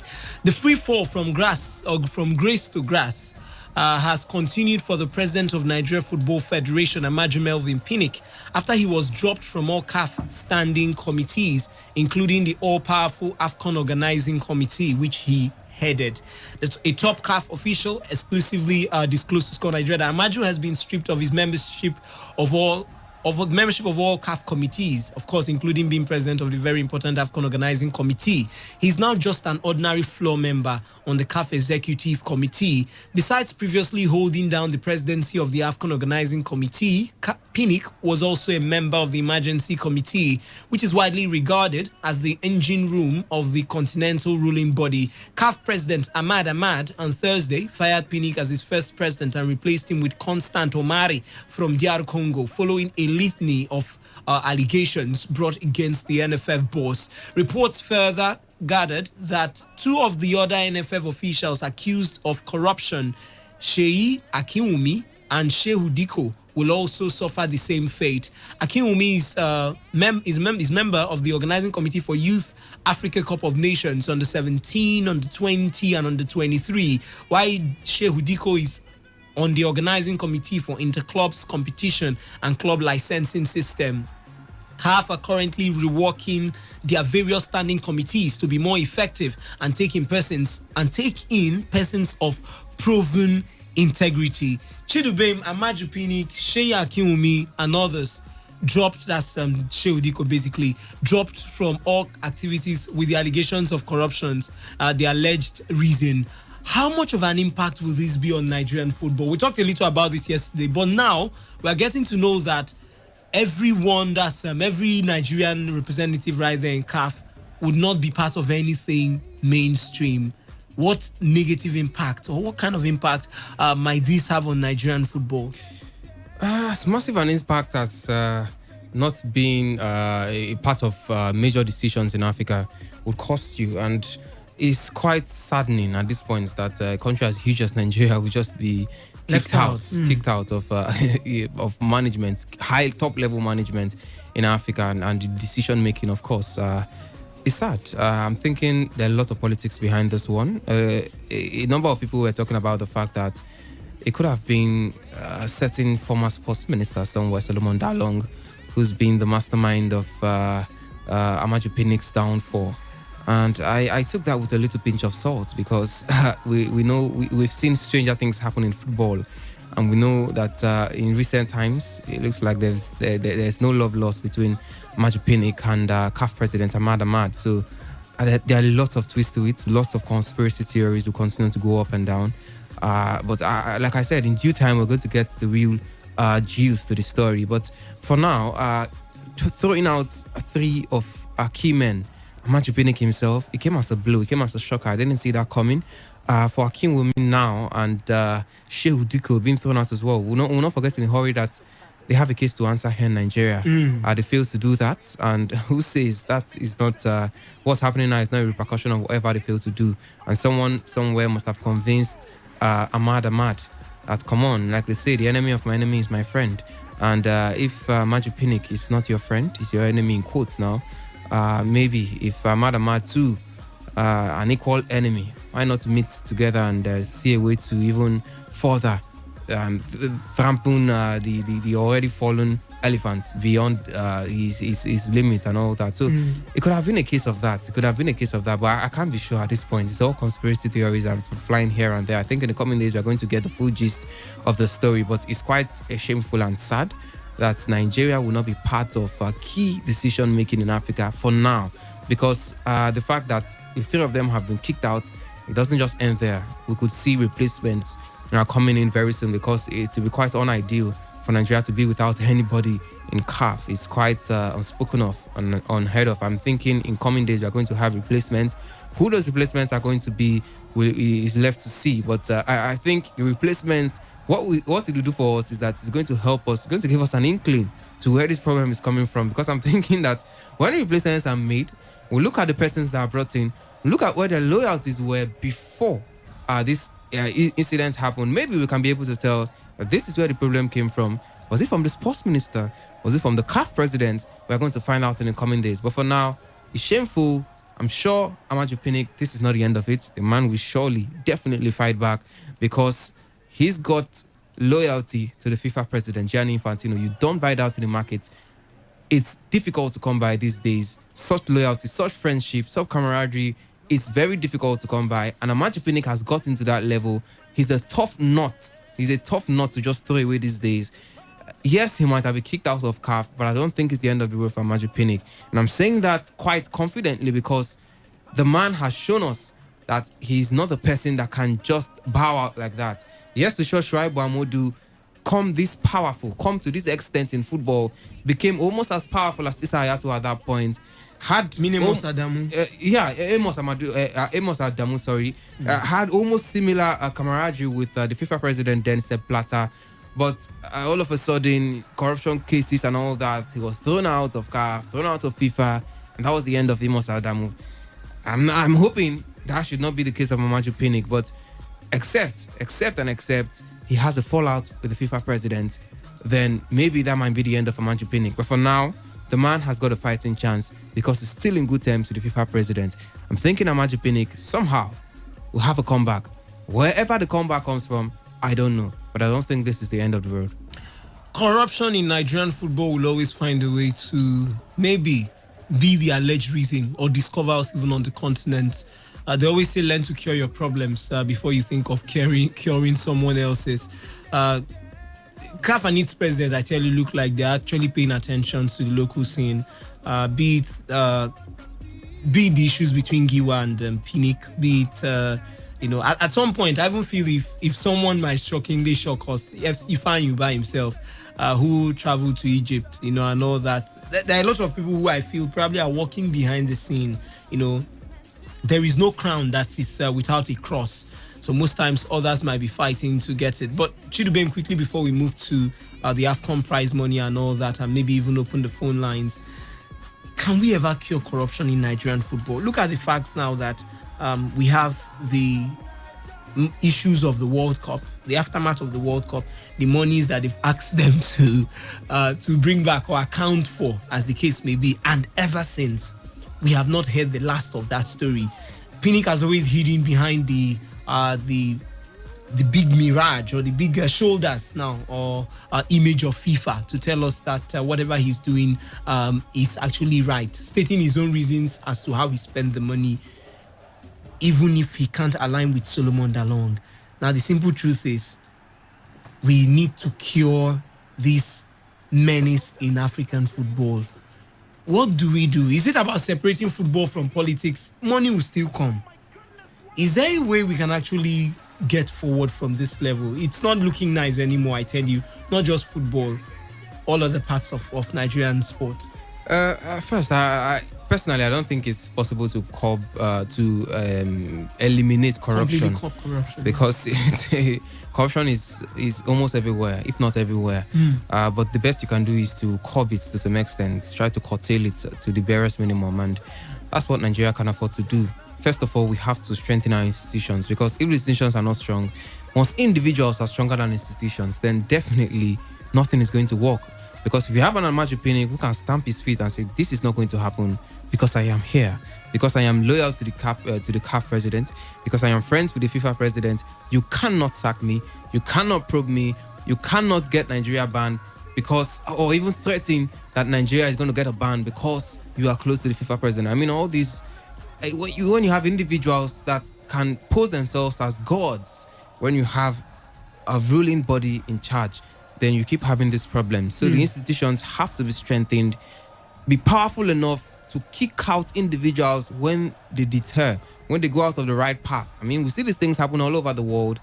The president fails to do what he's supposed to do. The institution itself, we have the institution calling these people out to tell them, this you did is wrong, and they slam you for this, slam you with this ban, and say you're out, and there's nothing you can do about it. I think, first of all, the institutions have to be put in the right direction. And how do you do that? Get the right persons into NFF. You don't just start by waking up one morning and say, oh, want to change the whole structure. Even if you bring the new rules, the NFF bill will be assented to, hopefully by the president very soon. Even if that gets to happen, we might still have a repeat of corruption allegations and all that, because the same people in government, the same people in charge of the NFF will still be there. If they were corrupt before the bill came in, I don't think the bill is going to stop them from being corrupt. Maybe it could just put them in check, but they are still corrupt. They will still be corrupt. If they were corrupt before, they will still be corrupt after it. So it's just about getting the right people into office, strengthening the institutions so that when these people default, when they go against the laws, then you have the institution that has the strength, the capacity to be able to punish wrongdoers for their wrongdoings. And also, you also, like I said, get the right people into office, people that have the willpower to work for football and not just to work for their pockets. Because what we have now, like it or not, are individuals who want the money to their pockets. Why do they fight every 4 years to get into the glass house? It's simply for private reasons. Get the money, get the cars, get the houses. Big boys fly around the world, go to all the football events in the world, and then you're in cruise control and nobody talks to you. The government cannot control you because you're under FIFA, you're the NFF, you're a god, so to speak, a god of some sort and all that. So everybody's envious of that position. We want to get into the NFF, we want to be this, we want to be that. Are they really after the football? I don't think so. I think when the right people get into these positions, we will be seeing changes. Can corruption be totally eliminated? No. Can it be curtailed? I think so. We've seen examples in recent times. Gianni Infantino, maybe, I don't know how true his intentions are. Maybe in the coming years we're going to find out.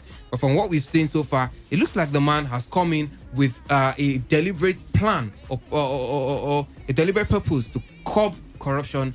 It's been working, at least from what we've seen.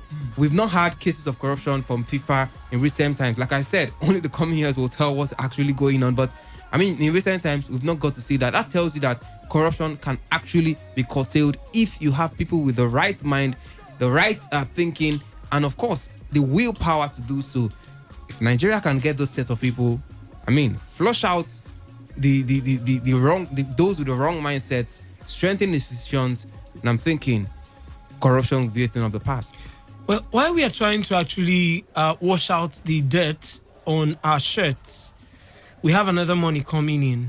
Now, the Nigeria Super Eagles will receive $2 million, about 715 million naira reward from Confederation of African Football, CAF, for their third place finish at the 2019 Africa Cup of Nations that ended on Friday, July 19th in Cairo, Egypt. Winners Desert Foxes of Algeria will receive $4.5 million, while Teranga Lions of Senegal, who emerged first runners-up, will collect $2.5 million. CAF unveiled all the participating teams' earnings at the tournament, with hosts Pharaohs, who were eliminated in the second round, consoling themselves with $670,000. Angola and Kenya and other teams who finished third in their groups will pocket $620,000 each, while those who reached the round of 16 will earn $670,000 each. Those in this category, according to CAF, include Cameroon, DR Congo, Benin Republic, Egypt, Guinea, Mali, Uganda, and Ghana. Quarterfinalists Ivory Coast, Madagascar, South Africa, and Benin.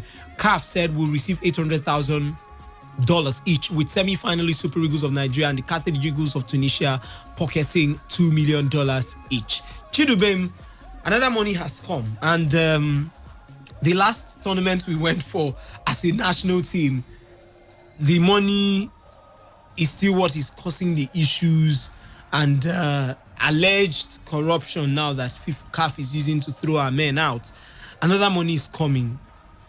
Does the government have any right? That's what I'm saying, because you end up saying that the president now, talking about Majupini, will end up saying, okay, at some point he's only accountable to FIFA.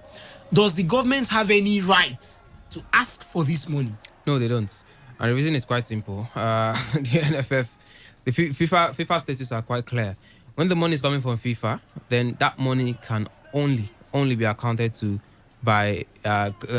for by the NFF to FIFA and not to the government, because the money didn't come from the government. The only time the government can ask how their money was used was when the government was the one bringing the money, and then they will have to bring in their external auditors to be able to do the checks and balances with the NFF's own auditors to ascertain how the money was spent. But in this case, the money is coming from FIFA. CAF is subsidiary in this case, and the government has no business with it. It's quite it looks quite sad, so to some extent, but it is what it is.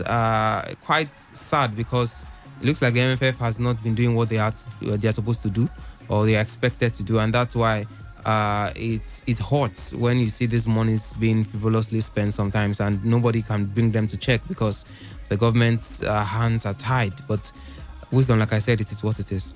Well, maybe it's because I'm a capitalist, but governments somehow look like organizations that sink in money without expecting anything. If I were the government, I tell you, I would give you money, and I'm expecting you to. If something comes in, I should know, because when you're indebted, you come to ask me for money to clear your debt. When you want to go for tournaments, you come to ask me. So when you receive extra money, you can do with it whatever you want. I think these rules should actually be checked. Be it the I think the act doesn't even change that, But in a case where an organization collects money from the government, when the organization makes any profit, the government has no business hearing it. It doesn't make sense. Or maybe using the money, knowing how the money is spent. I think personally it should be, as a country, we should try to think above that. Be it, I know it's the rules per se, though. I know it looks like the rules, like whatever money we send to your federation, the federation has a right to spend it the way they deem fit.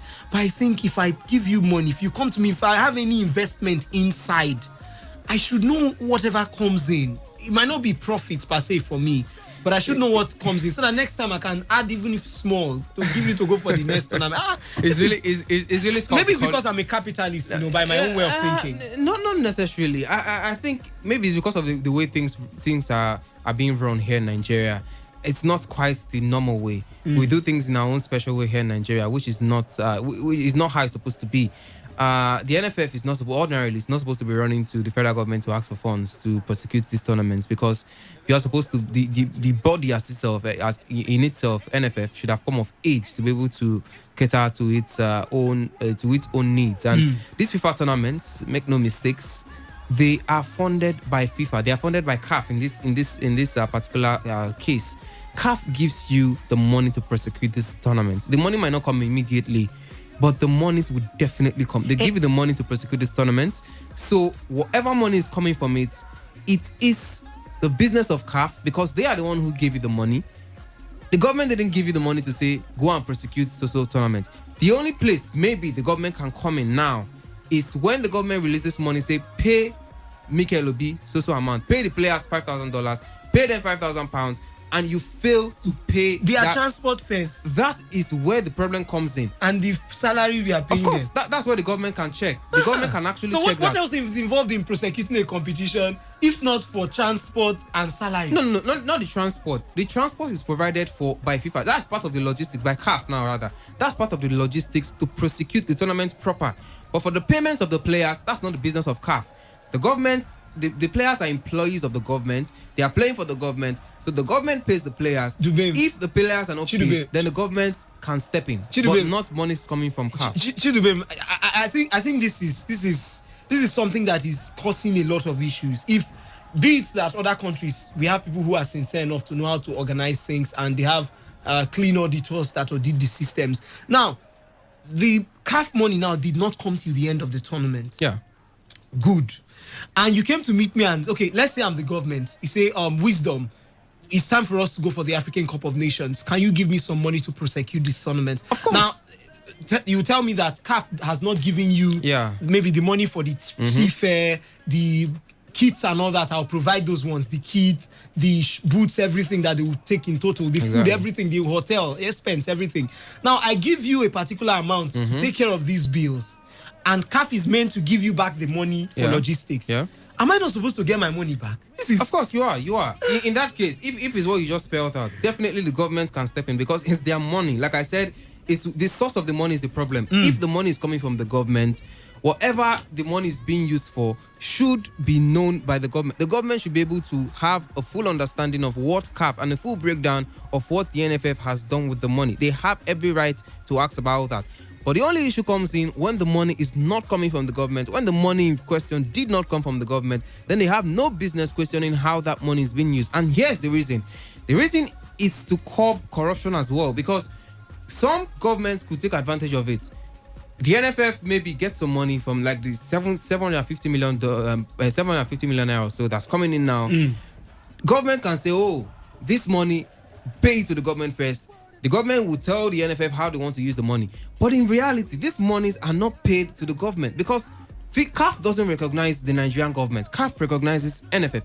The Nigerian government is not a member of CAF. The NFF is. So the government has no business with what happens in CAF. Because they have their own way of sourcing the funds, they have their own way of getting their monies, and when the money comes into CAF, they share it within member countries and not within member associations rather, and not within their member countries, the governments of their member countries. So the government has no business coming into the monies that come from CAF, and in that regard, that law was brought in to curtail the access of some government, because we will not forget also that even here in Africa, we have some dictatorial governments, some leaders that are dictators, and you can have incidents or scenarios where these persons can just colonize the money to themselves and say this money is coming from CAF, it looks juicy to the eye, a whole $1 million, whooping money, I tell you, $2 million.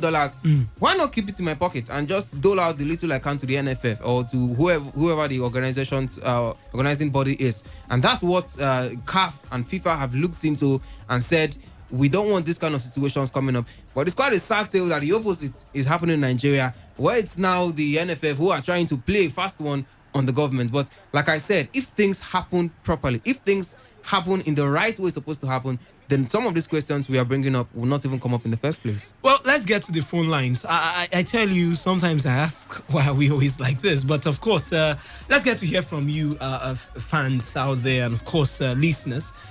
Isn't it wise that I give you money and I know how the other money is too? Do you always meet me for money and I don't care? Doesn't matter if I know whatever amount you get, you can do anything with it. But when it comes to your issues, you still come to me for money. 0817 0000 951 0810 9510 951. We talked about the Under 20 World Cup, Nigeria bidding to host the Women's Under 20 World Cup, as much as the case of Amaju Pinnick, Shehu Akinwumi and Shehu Diko, yes, completely being ousted from every committee right there in CAF, as much as the prize money coming in to Nigeria. Good evening, welcome to Today Sports Live.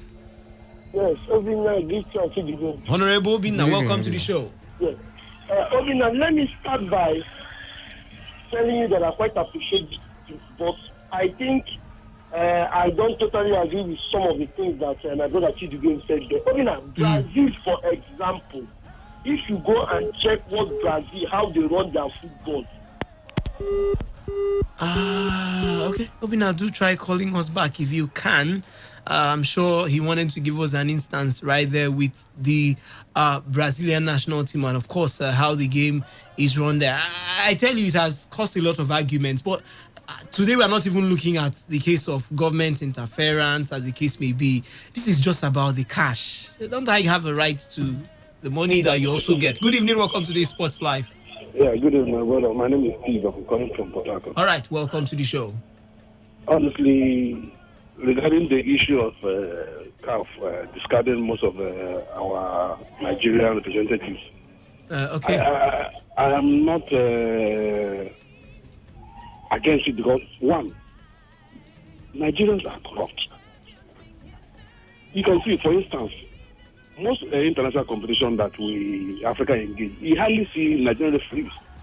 The simple is, let me open up, the simple is that Nigerian referee, being who can divert games, they can take breath from the corner. That is one. Now, on the issue of money coming from CAF, so just like what my friend is saying there, if I borrow you money for you to execute any project, I think in due course, I will have all it takes to ask about my balance or whatever. Now, who is paying all these players? Is it not Nigerian government? It's Nigeria. Now, if Nigerian government is paying these players, how come if the money that comes from CAF are diverted to NFF? It is now that time that they will remember that they are independent. Body. So, I mean, the whole thing is confusing. Honestly, I think this football here is not really run the way it's supposed to be. All right. Thank you so much, right there, for your thoughts. Good evening. Welcome to Today Sports Live. Yes, thank you. Your name and where you're calling us from? Honorable Jerry, welcome to the show. Thank you very much. You see, actually, just as CAF is being run by CAF and not by any government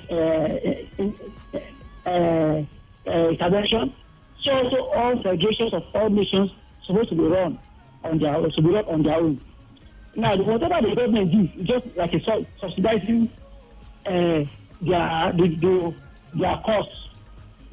Like Dicky, there was that Dicky government was saying that the federation should add more women to the executive, and they were reluctant. And British sport minister said that they want to sanction them, but they only give them a grant of £30 million per year. So he said that even if you sanction them with that amount, well, if I will have on them, since they have so much money. So that's on that. Now, we are now seeing that since Nigerian senior official 3 have been stepped down, it means that the issue there is not between politics between Pinnick and CAF president. It's because of corruption which they have investigated and discovered. Okay. And don't forget that FIFA president has zero tolerance for corruption. That man. So, and they don't go to court. They will deliberate in their midst. And when somebody is found guilty, culprit, they sanction the person. And thirdly, that means that our expectation, people like me, the fans that have been asking for the sack of Venezuela will now have greater hope. Because the moment Pinnick is suspended or dismissed, it means that Venezuela also should find his way out. Come on. And finally, you see, I'm so disappointed when I hear journalists, sport journalists are supposed to know when they praise General and they still gain years at him. See, this nation stop that Brazil won last time. It was the sport journalists that raised their voice and they asked and posted out the new coach. Before they raised their voice that these people are not good, this person should be the coach. And see, they took the man and they won the trophy for them. So I expect you journalists to know better. I expect you to know better because the way people are acting, most of you, I'm so disappointed. However, there are still some of you here that are still having opinion. Okay. Are very, very good at least. Okay, Jerry, you're disappointed that we are not calling for Genot. Some of us, that is, because of course some of us here in the studio also want. Disappointment is someone's. Should I say appointment? It's a way that we are not saying Genot should be someone's sacked. Joy, someone's happiness. Well, it depends. No, it depends, Jerry. You are saying we should raise somebody. That's the problem. Who do we raise to become the NFF coach if Genotro is sacked? If you have somebody good enough, some of us here in the studio have said, okay, some people want him to go actually, and they've said yes, he should be fired. But you're saying he should be fired also. Please suggest to us so we can suggest to the NFF, suggest to us a coach that should be hired. Do you want Jose Mourinho? Can you pay him? Do you want Fabio Capello? If he's still coaching right now, as the case may be. Or do you want Javier Renard or Arsene Wenger? Can you pay him? If it's Javier Renard, Genotro did better than him in the last AFCON, even if we know generally Javier Renard is a better coach when it comes to winning the Nations Cup. Good evening, welcome to today's Sports Live. Good evening, brother. Good evening, Simon. Okay, this is not photocopy from Rumi. Okay, no photocopy. You're welcome to the show. Okay, I will first start with the Senegal extract and people's view after the African Cup of Nations. Can I go on? Go ahead. Okay, I want people that say that Senegal should be sacked to give me a reason why Senegal should be sacked. Because my personal opinion in this regard is that I have never seen any reason why Senegal should be sacked. Because after Stephen Joshi carry us to lift this trophy, for the 2 editions, nobody has been able to qualify us for this competition. So for Senegal to qualify us for this competition and go to the third position, and people say that it should be sacked for qualifying us and taking us to the third position. I don't see any reason why it should be sacked. Another fact I want to put in ground is that before people say that Senegal should be sacked, people should check the performance of our footballers in Europe. We don't have out of the whole team. It's only 3 players that see 90 minutes football in that team, in their club side, which is the guy in Midland and the guy in Leicester City. The rest of the guys are 2 minutes and go to warmer and 3 minutes. That's not correct. That's not exactly correct. There, no photocopy. They get to the top position in the World Cup, and people keep complaining. Above all, we forgot that we don't have to play FIFA. The best goalkeepers we have now, 3 of them put together, they are not up to Yama or Kali Hene that was injured. So why people say that Senero should be sacked for getting to take position? My memory tells me like the people that hold the competition in Egypt, they knock them out in a place that they're supposed to go out. Nobody plays. Football is not a great right of anybody. The man has right. So don't say any reason why that man should be sacked. All right, no photocopy. All right, thank you so much. But just to correct you there, no photocopy. It's not as you said. You said only about 3 Nigerians have seen full 90 minutes for their teams. That's not exactly true. The whole squad. Ogenekare Tebo was the best player in Stoke City. Kenneth Omeru, as you said, yes, saw regular Jamie football with Leganes. Jamiu Collins helped Paderborn gain promotion to the Bayern Bundesliga. He plays week in, week out. Ahmed Musa is a king. Ahmed Musa, I tell you, is it Al Said now in Saudi Arabia? Yeah. Plays regularly. A certain Odion Igalo plays regularly in China. I'm looking at the whole. William Trustekong plays regularly in Udinese, except he's injured. Even what's his name now?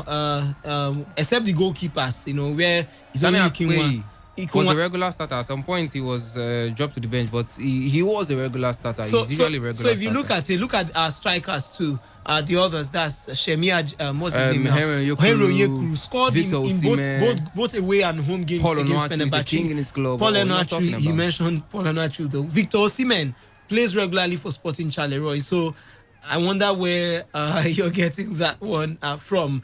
Good evening, welcome to today's Sports Live. Good evening to you. Wilson. Good evening. Your name and where you're calling us from? I'm calling from Port Harcourt. My name is Albert. Albert, welcome to the show. Yes. For the Super Eagles, at times, when we don't like somebody, we just criticize the person anyhow. So they should check what kind of football we have played before this man took over our national team. And what is our ranking before? You understand? So we check these things before we talk about starting this man. You understand? After all, there are 24 nations who went to the AFCON. And it was only one trophy. Definitely, that one person must win it. You understand? And we came third. You understand? It's not a bad argument to me. Okay. For people say we should start with, you didn't know what I wanted to do. I didn't know what I wanted to do to you.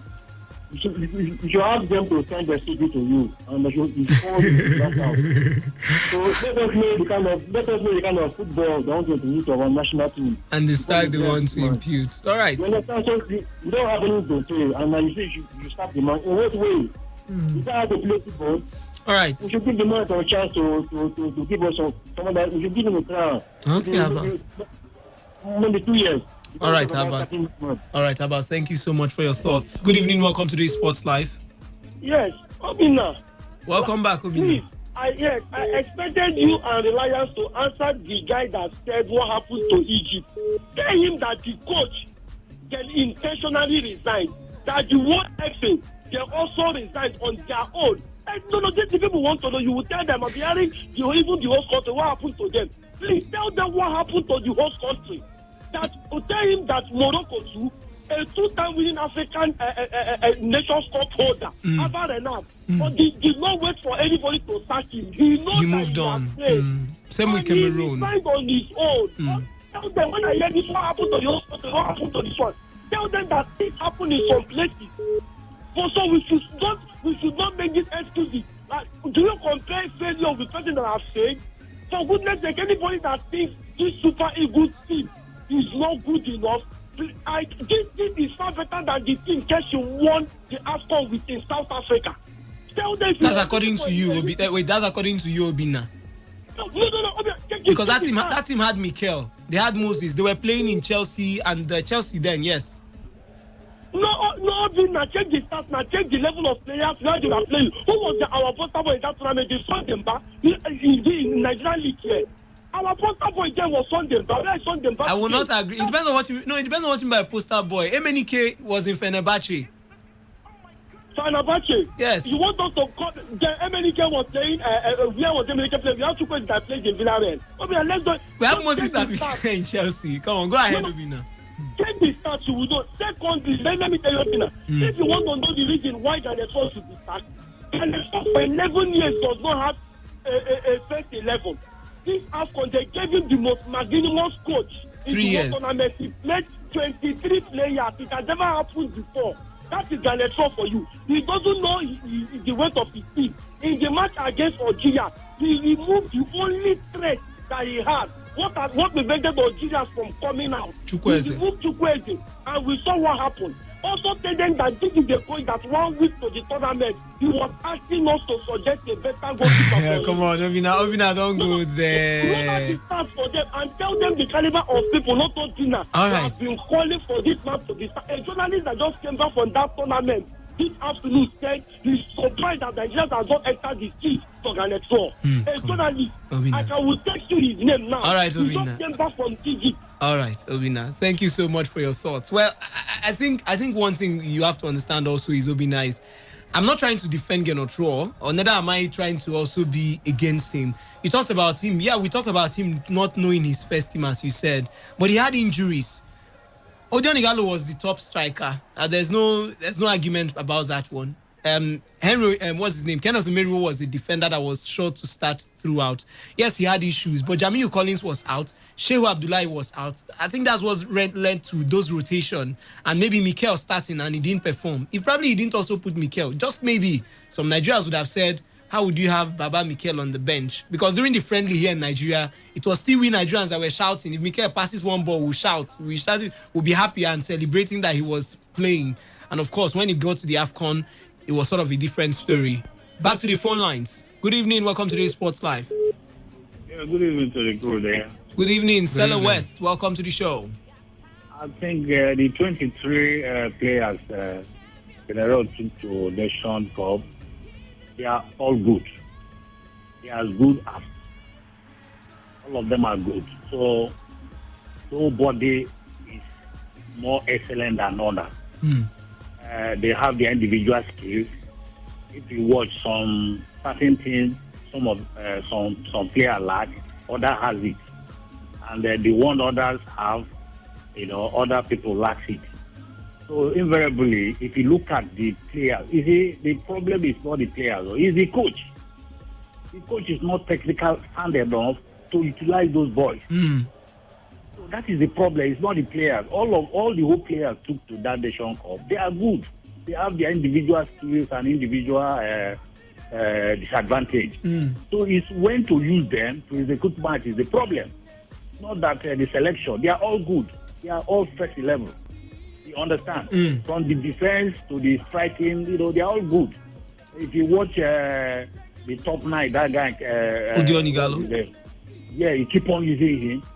It is strong. Okay. Could have tested on that like Victor Sibe. Maybe the guy could have shined. But he tested him at some point now. Well, is that when to you look at the match, know when to bring him in? Because if you see sometimes Odion Igalo fumbles when some defenders are marking. All right, Stella West. So it's where Victor Sibe will shine. Okay. So it's how to use the player is the problem. It's not the players. All right, Stella West. Thank you so much. Good evening. Welcome to the Sports Live. Good evening, my brother. Good evening, Simon. Welcome to the show. Thank you. I have told myself that I will not contribute concerning anytime we are talking about Nigeria in general. But let me just say something. You want to contribute now? I have oversaid this thing every time about our coach using 23 players. I don't know why some of us keep on talking about 23 players. When he knew the reason why he used 23 players, and minus that, he couldn't have used that 23 players. The reason why coach used 23 players at Egypt 2019 is because of the injury and the illness of some of his key players. And General doesn't know his first 11. I think that is a lie. No, he didn't be here. I know the first 11 of Super Eagles. The only thing is this. Sometimes can you tell us the first 11, please? Especially in attack. The first 11. Apart from sure to say that in competition. All of us knew that before this competition, he was the central defense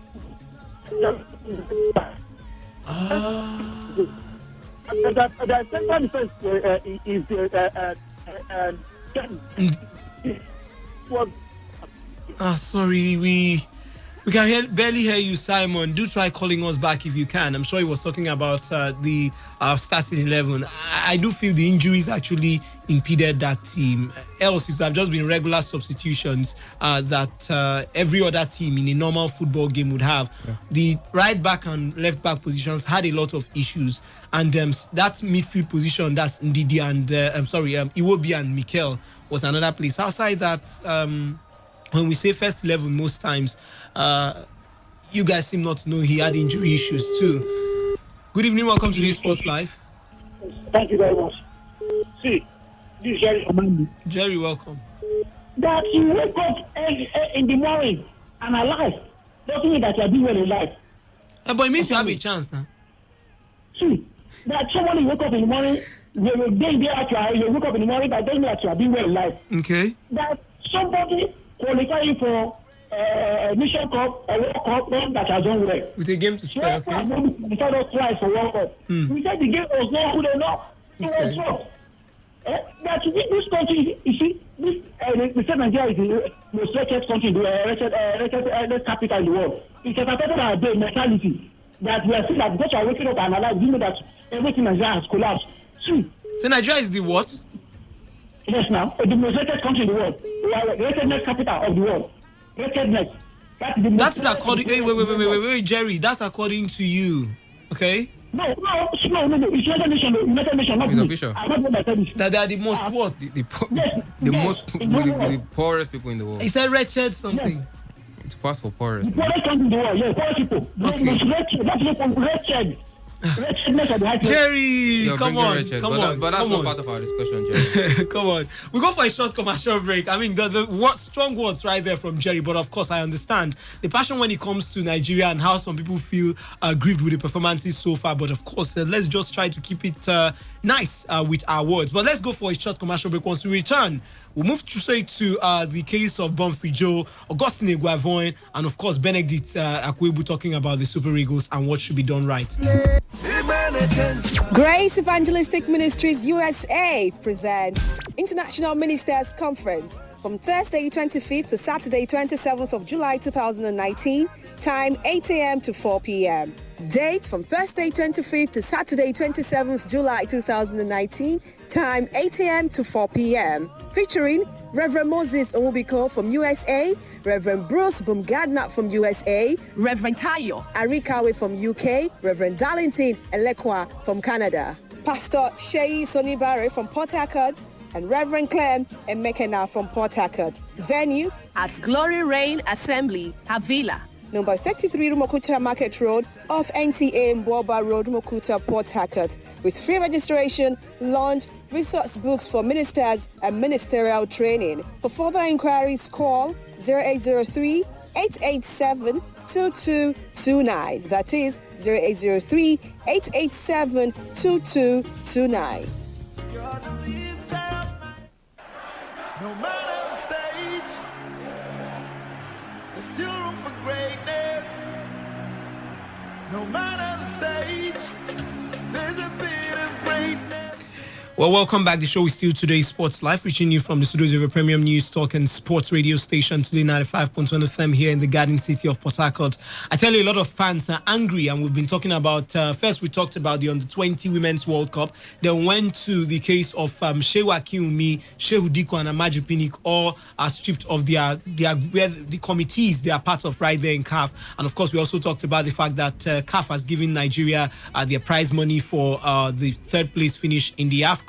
But of course, a lot of people seem to be saying that they should take out of that $2 million, use $1 million to pay Genotro off, and ask him to leave. But meanwhile, ex-Nigeria coach Bonfrey Joe has spoken on why the country's national football team did not return from the Continental Games with the trophy. Nigeria lost to the eventual champions Algeria in the semi-final, but went on to defeat Tunisia to pick up the bronze medal. 20 members of the 23-man squad were debuting for the Eagles at the AFCON, while 18 of them were either 25 years old or younger. The Dutchman who guided Nigeria's dream team to an unbelievable gold medal triumph at the Atlanta 96 Olympic Games believed the team could have performed better. Bonfrey is, however, optimistic that the future is brighter with the current crop of players in the team. They lacked tactics. Quoting him, I said they lacked tactics and cohesion at the Nations Cup. They were not creating the scoring chances that was expected, but the players are young.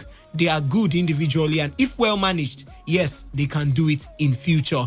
Nigeria has plenty talents. They are young and they can play together more. Yes, it will be a good team in the future. Bonfrey Joe right there. The veteran coach who also won the African Cup of Nations with silver medal with the Super Eagles in 2000 was quick to admit that Nigeria deserved to win the African Cup of Nations 2019 title. He said the final was great. Senegal was good, but yes, Algeria played more tactics. They are the worthy champions of Africa. That's talking about the Carthage Eagles of talking about the Algerians right there, not the Super Eagles this time, that of course the Algerians deserve to win the African Cup of Nations. Meanwhile, ex-international Augustine Eguavoen, and of course Nigeria's former head coach, has revealed that plans to sack Super Eagles technical advisor Genotro won't put an end to the problems affecting Nigerian football. Eguavoen, who was an integral part of the Super Eagles squad that conquered Africa at the 1994 African Cup of Nations in Tunisia, where the team defeated Zambia 2-1 in the final, said that the call for Raw's sack after the team's failure to win the AFCON 2019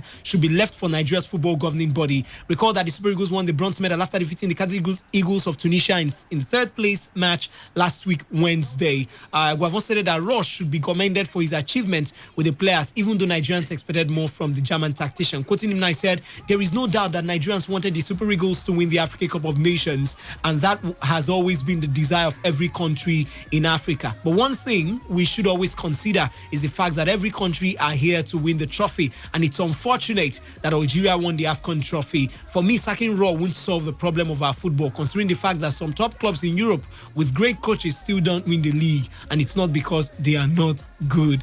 Someone else is also speaking, another Nigerian international, this time Benedict Akwebu. He says he's proud of John Obi Mikel and Odion Igalo's services to the Super Eagles, but honestly appeals to them to rescind their decision to retire from the national team duties. Soon after, Nigeria won her 8th AFCON bronze medal. Of course, following that game against Tunisia in the third place match on Wednesday, they do announce their departure from the international scene. First by captain Mikel Obi and later Odion Jude Igalo. But Chidubem, before we get to Benedict Akwebu and his case of John Obi Mikel and Odion Igalo, let's just look at the case, the points that have been raised. Look like counter oppositions, if you ask me, from Augustine Eguavoen and of course former Nigerian coach Bonfrey Joe. Bonfrey Joe insists that we are a young side, and if we are well managed, that probably in future will get better. But Eguavoen believes sacking Genotro will not solve or end the problems affecting Nigerian football. Do you agree with them? Or any of them, as the case may be? Well, I won't particularly say Bonfrey Joe meant Genotro should be sacked, because all he said was we need a better technical input into the side, tactical input now.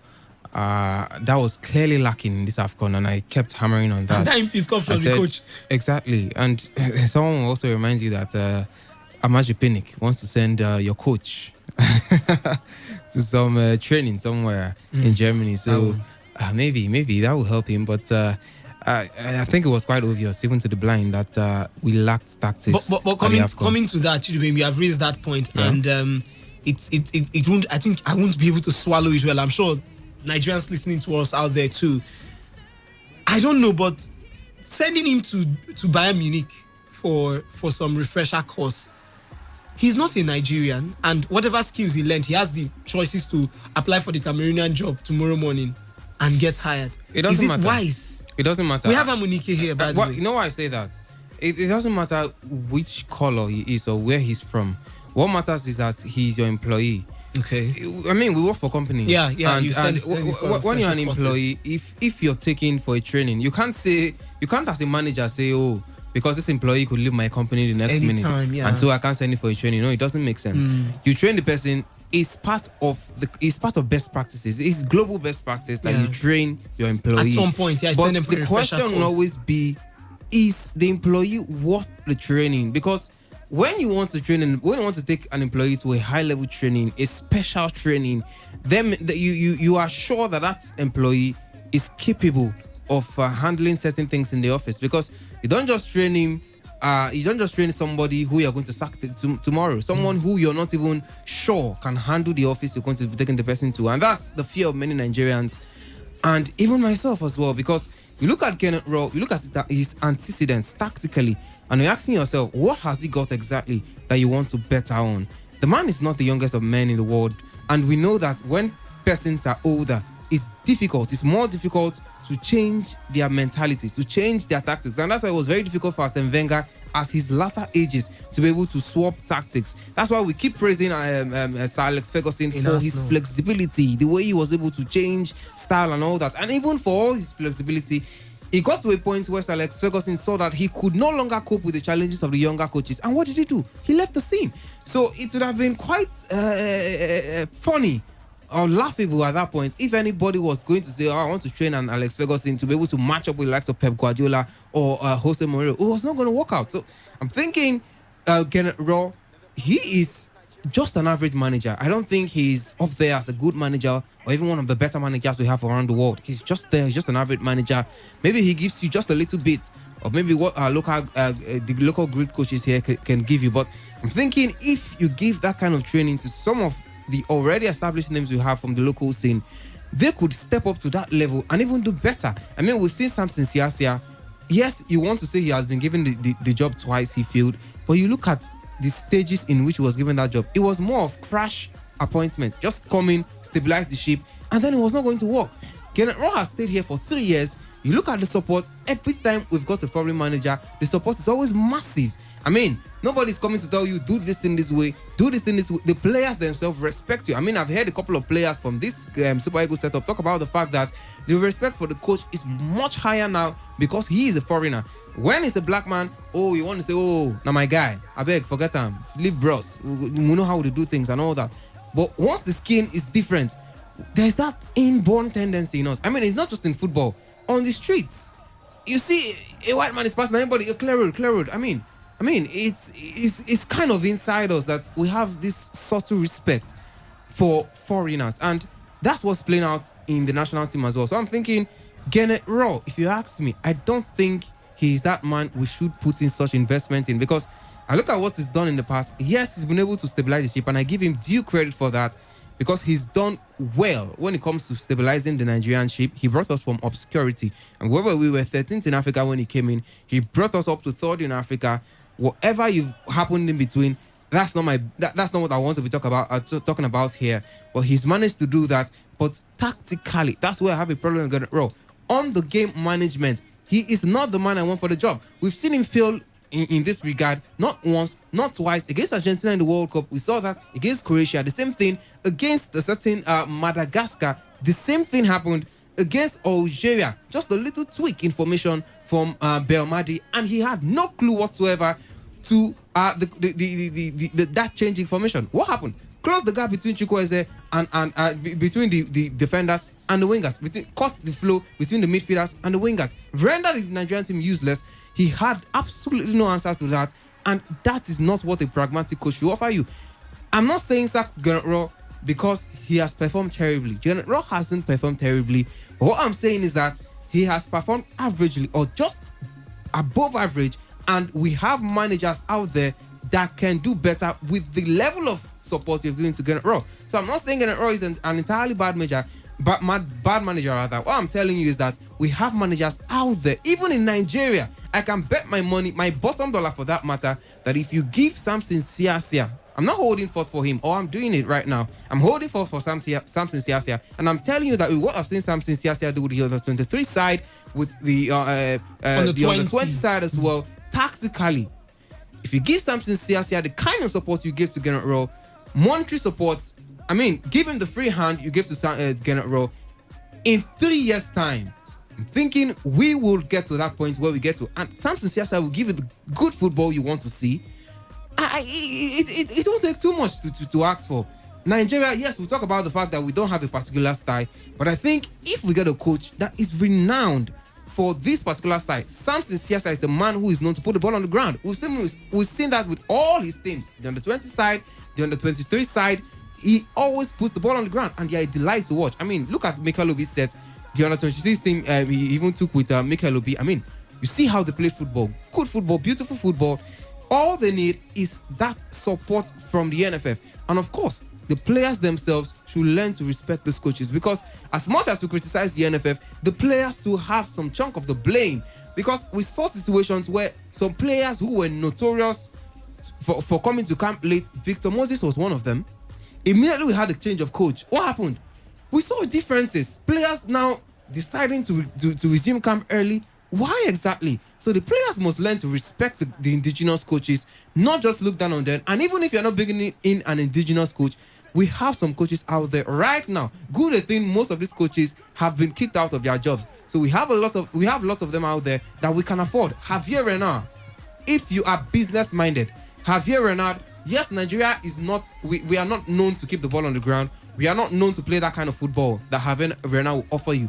But then he's coached a West African side before, Cote d'Ivoire, who plays similar to us. He managed to win them the AFCON.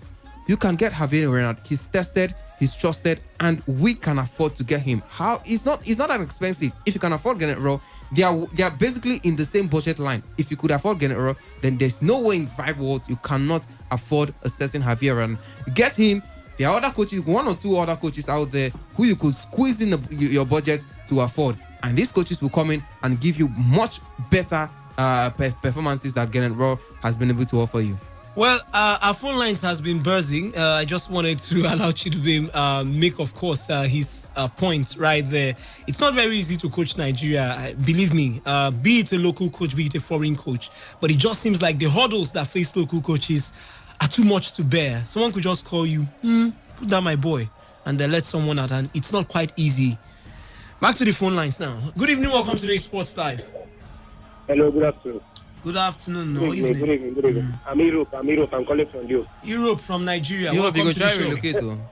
Yeah, it's a big joke for some person to call it to the studio and say that Genatro doesn't have a first level. Me, I can call Genatro first level. So it doesn't mean that when if injury plays on, you must make changes. That is certain. You must make changes. So people are clamoring for Sasia like your colleague. Please, what does Sasia want for Nigeria? A coach is as good as his last job. What does he want? He's a good coach, fine. Do we need a coach that will play and after all go empty-handed? We should give coaches time. Everything is time. Look at Jurgen Klopp. They gave him time for Liverpool. They endured. And now they are seeing the result.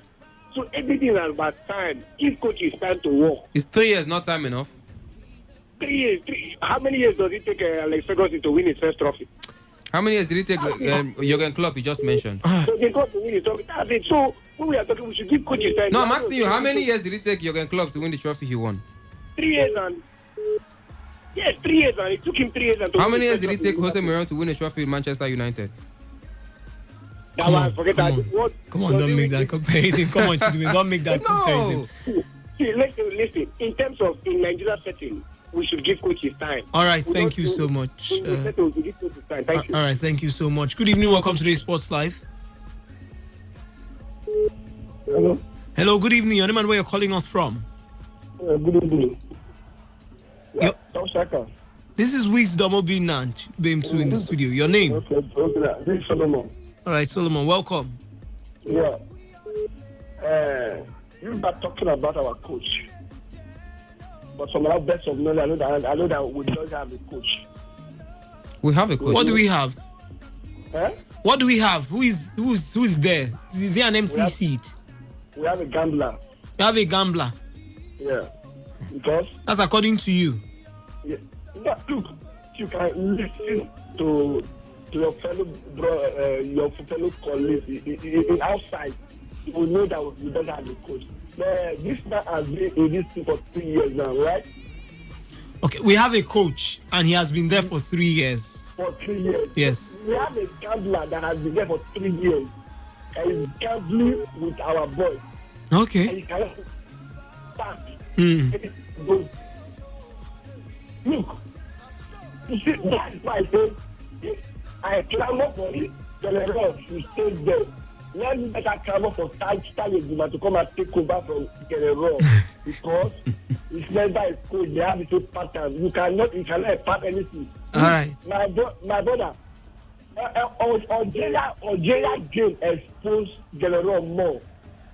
Algeria coach said after the match, you all listen to the interview of Algeria coach. He said he looked into Nigeria's team that he saw our boys. They were what? We operate from the week that our boys they were all playful boys. Then what he said he told his backline don't move and itch. All right. That's Belmadi smarter than Genotro, you mean? Yes. Okay. Thank you so much for your thoughts. We have to move on to another caller. Good evening. Welcome to the Sports Live. Obina, please do us a favor now. Allow the persons to call the first 11 for us. Let us hear. Let them answer question. Okay. Anyone that comes, we are all holding Bible and pen. All right. Let them come and let us first 11. All right. If you tell me that he played 23 players because of injury, how did Casillas come to limelight? You want to tell me that if you play a player because of injury and it works, you will all of a sudden change the team that is working? And you as someone contradict instead, you're saying a manager is as good as his last game. What was the performance of Gareth Wall's last game? Let them come first 11 for us. Let's see. Okay. Tell them. Okay, Obina, thank you so much. Good evening, welcome to the Sports Live. I call back Simon. All right, Simon. See, when we talk of first 11, first 11 of 18 can be 14 players. They can be 13 players. It depends. As you see, I get into football. When you talk of first 11, it can be 50, it can be 14 players, it can be 30. It depends, especially in attack. A coach can pick players depending the match. Yes, and you can't play the same 11 players, every single game for about 10 matches. Yes, and that is the reason why in Nigeria now, as far as General is concerned, I can call at least 9 starters in any match if there is no injury. And that is first 11. All of us know that even before this nation, apart from Uzoro that because he wasn't keeping in his club. All right, Simon. All right. Before all of us knew that he was the first, our first choice goalkeeper. All right, you Simon. understand? All right, yeah. Until Nigeria shout, put Uzoro. He kept Uzoro on the bench. Okay. And, all of us, and the secondary, I just want to tell us one thing. Quickly. Somebody talk about the Egyptian coach resigned, Cameroonian coach resigned. Had he been Egyptian coach, he reached semi-final and carried up to that position or speed up, they couldn't have resigned. So he cannot expect a general to resign. If the Nigeria want to sack general, in fact, general is not the best coach in the world. I have to. As I am now, I want Samson Siasia to come back as a Nigeria Super Eagles. Let them sign Samson Siasia from beginning of any tournament, any qualifier you want to qualify. Give him free hand. Just give him free hands. All right, Simon. Samson Siasia will do great with Nigeria, but it's not by starting general. Okay. Now, besides general, you tell where we are coming from. What happened even when general have not come? Okay, Simon. And you check what is happening now. Thank you. All right, Simon. Thank you so much for your thoughts. Also ending it with calling Samson Siasia maybe the proverbial next Messiah. We wait to see how it pans out. I'm sure in coming days, a lot will be coming out from this one. Back to the phone lines. Good evening. Welcome to the Sports Live. Hello, good afternoon. Good evening. Your name and where you're calling us from? Good evening. Musa, I'm calling from my local government. Your local government? Thai. Okay, Thai. Musa, welcome to the show. Thank you. I want to ask Obina. He has been talking on this radio every time. He said he will thread. Ask him whether he has thread.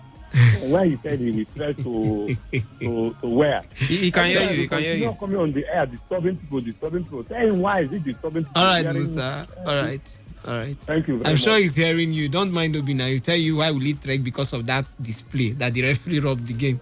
Good evening. Welcome to today's Sports Live. Wisdom. Lawson, welcome back.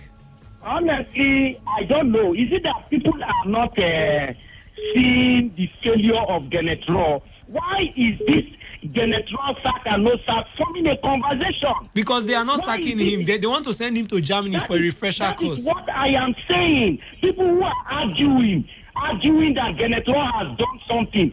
Done what? Wisdom. I don't know how old you are. Do you know that there was a time Nigeria was ranked 5th in the world? Yes. That was way back in 1990s. Good. We have standards. Now, how many times has that happened? We were number one for some years. But don't tell me how many times has that happened. Kashi, the left Stephen Kashi, not too long, took ordinary players to go and win the Nations Cup. When you say ordinary players, what do you mean? Mikel Obi was in that team. He was a Chelsea man. Victor Moses was there. Victor Moses. Wisdom. Yeah. Mikel Obi is not big in my eyes. But he was a Chelsea player. Victor Moses was a Chelsea player. That year was Mikel's best. Mikel was not on the bench. He was not on the bench. There was a time, even in this, everybody was crying because he should leave Chelsea because he was always on the bench. But he was not on the bench in the team, in the national team. How many games did Mikel play? Nigerians were complaining. Victor Moses Nko. I don't see them as big players. I see them as average players. That's according to you, Sha. I see them as if you are calling Mikel Obi, you understand, as a touch shot, the way some people are saying he's a legend. Where will you put Samuel Eto'o? Where will you put our own, what's his name now? Kanu Wanko. All right, Lawson.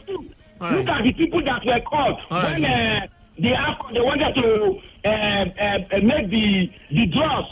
Was it the last of Mikel that were? Look at the quality of African players that were called. Those are big players. Okay. So Genetro needs to go. He has spent 3 years and nothing. He has nothing to show for it.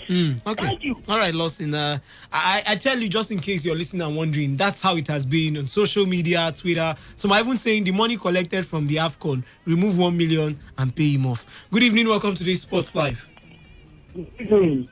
Good evening. Your name and where you're calling us from? Yeah, my name is Coach Asna, calling from Mission City of Okrika. Coach Asna, welcome to the show.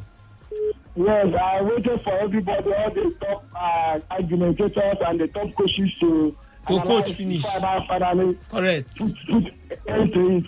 Okay. I think for those who that have said Genero should go, they are not making any mistake for that.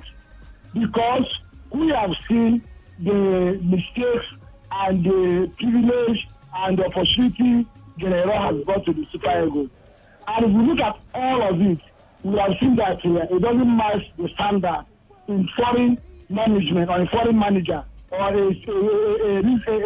recent time coaches. Okay. They don't have that ability to manage it. A single match, I will not blame him for Argentina match. I don't think it's one of those days coach made mistake. But this particular match against Algeria was a very big mistake any coach would have done. He tried to capitalize on the defensive part of the Nigerian team when we equalize that goal. We were making pressure on them. As a good coach, we are number 3, Collins, J. Collins. I was screaming while I was sitting, shouting, please, change J. Collins. Tell these Nigerians that we are not as scared of them, we are attacking them the more. They are keeping the Chukwueze. Now bring that young man into that team to make the team more aggressive and make the opponent to be more calm to the other pressure player. All right, Coach Asna. All right. So the coach did that mistake. So for that, he doesn't have that technicality to remain as a Super Eagles coach. Okay. He just go and they pay $1 million or whatever. Dollars. They will look for Sasa or the assistant coach to take over. Imama Pakabo. Okay, thank you so much for your thoughts. Sorry, we lost that one. I tell you, this is one question I like us to always ask ourselves. I've heard Samson Siasi. I think if you want to check holistically, Samson Siasi has done his bit. But don't just say he should go. Think of the next person coming in. Outside Samson Siasi, I don't know. Does any of these other names, Imama, Mapakabo, do they cut in as world-class coaches? Good evening. Welcome to Today's Sports Live. Hello. Hello, good evening. Yeah, I'm Europe. I'll call back again. Europe, quickly. Please, Una Emery in Arsenal. Who can copy his first 11 there? Does it mean he's not a good coach? Okay. Una Emery, week in, week out, he changes player, week in, week out, he changes player to get the best result. That's football for you. You change player till you get a certain thing. So that doesn't mean that he's not a good coach. Call me first 11 on Emery. Somebody should call me his first 11. All right, Europe. Thank you so much. Good evening. Welcome to Today Sports Live. Simon Colbert. Quickly, Simon. Just as I said, not that I'm saying that if there's to sack in a row, the reason why I mentioned Fiafia because he asked the reason why. Fiafia is trusted to. I'm not saying they must sack General in case if they want to sack him. Fiafia is a tested and trusted. Tested and trusted. Go to Fiafia, watch Fiafia from our first match in 2008. I don't want to call it 2016. 2008 Olympic. So even the day we played Cote d'Ivoire, everybody have written Nigeria off. For what Fiafia did, we beat Cote d'Ivoire 2-0 for that day. Take Fiafia that, take Fiafia even before 2015. Even when NFF did nonsense with the team, they did not do anything. So to them that Mikel Obi was the one sponsoring the team. And the team arrived either 4 hours before our first match against Japan. We still won the match. And we still ended at the third place. All right, so Simon. as you give this good football, in case if they want to sack General, please they should employ Francis Fiafia. All right, Simon. Thank you so much. Good evening. Welcome to Today's Sports Live. Hello. Yeah. Speak up a bit. We can barely hear you. Yeah, this is Felix Nanumekili. Felix. Yeah, I'm calling Nanumekili. All right, Felix. Quickly to your point. Thank you. Genetro, to me, Genetro has done well. You can see that the last 2 Nations Cup, Nigeria did not qualify. And they were indigenous coaches, I guess. Yeah, but he came in, qualified us to the performance in the World Cup. I can't really blame him because of the group we got ourselves in. But he qualified us for the World Cup, qualified us for the Nations Cup, and took us just when we did not even qualify for back-to-back 2 Nations Cup. So to me, I think he should be given another chance. All right. That's my own take. All right, thank you so much, Felix. Good evening. Welcome to the Sports Live. Obina, quickly. Using taxpayers' money to send Canetro for a refresher course in Bayern Munich, that is adding sort of injury, is a sin. It's a sin from between man and God. You use taxpayers' money to send a man back to a course in Bayern, is a sin between man and God. All right, Tobina, I'm sure you pay your tax. Are you sure it's tax money? Good evening. Welcome to today's Sports Live. I think something you should not take any coaching job from Nigeria. Okay. You should not. General, the one who sack him, let them look for a top coach. A very top coach. And when we are paying the top coach, we know that it's a coach that can bring everything we desire. It's not hiring all those people who are jumping around Africa. You go to Europe and look for a top coach. Can you give us a name, please? That's the problem. People go to England, there are all those big top coaches. They can come to Africa if we negotiate very well. Okay, Stella West. They can come down. All right. And they coach us very well. All right, Stella West. Thank you so much. And that's for me. That's the problem. When you say top coaches, if they fire Genotro, don't be surprised. It is this simple that I wanted Paul Le Guin, and I was asking myself, what has Le Guin done in Africa on the continent? These are the simple that will go and bring one, you hear one Rugani something, and this will be his biggest job, the Super Eagles. Because it's quite tough to convince somebody from top European to come coach in Africa, and with all the old shenanigans we usually have in our federations and all that. I mean, it's difficult to cope with this kind of environment, and that's why a lot of them turn down the offers. And by the way, you can't even afford them. All right, back to the phone lines. Good evening, welcome to the Sports Live. Yeah, good evening. Steve, I come back again. All right, Steve, quickly. Honestly, if their idea of sending the electoral is to go and hire one particular tactic, I'm in support of that, because all through this game, there was no tactics. There was no particular input. Especially within 90 minutes. I was watching each time we are distressed. I mean, each time they score us, I watch him if he will make any good change or a kind of tactics, but nothing to show for. Honestly speaking, I think I enjoy Safia. Okay, thank you so much. Good evening, welcome to the Sports Live. Hello, Dina, finally, good evening. Good evening, your name again? My name is Destiny. I don't try tire. Destiny, so sorry. A lot of calls, sorry. It's not intentional. I don't tire. Sorry, Destiny. Let me first go to our coach, the General. The last match, the 36th match. You see Samuel Kalu in that team, right? He was brought on. In the space of about 4 minutes or thereabout, he makes a good attempt. And that with the free kicks, yeah. Yes, that was the first match that guy is playing. No, it's not his first game. That was not his first game. No, that was not his first game. He had played before. Okay, because I stopped watching them since the coach was not doing what he was doing. Okay. So I want to, if they bring somebody like Ave Renard, the former Morocco coach, then bring in somebody like Emmanuel Amuneke. As his assistant? Yes. Then he will not agree. He might. You are the one who you are giving a contract. You are giving him something to do. Though he's going to bring somebody from his own side that will work with him. You can just attach somebody to him. This is our own. Train this person for us ahead of maybe in 2-3 years.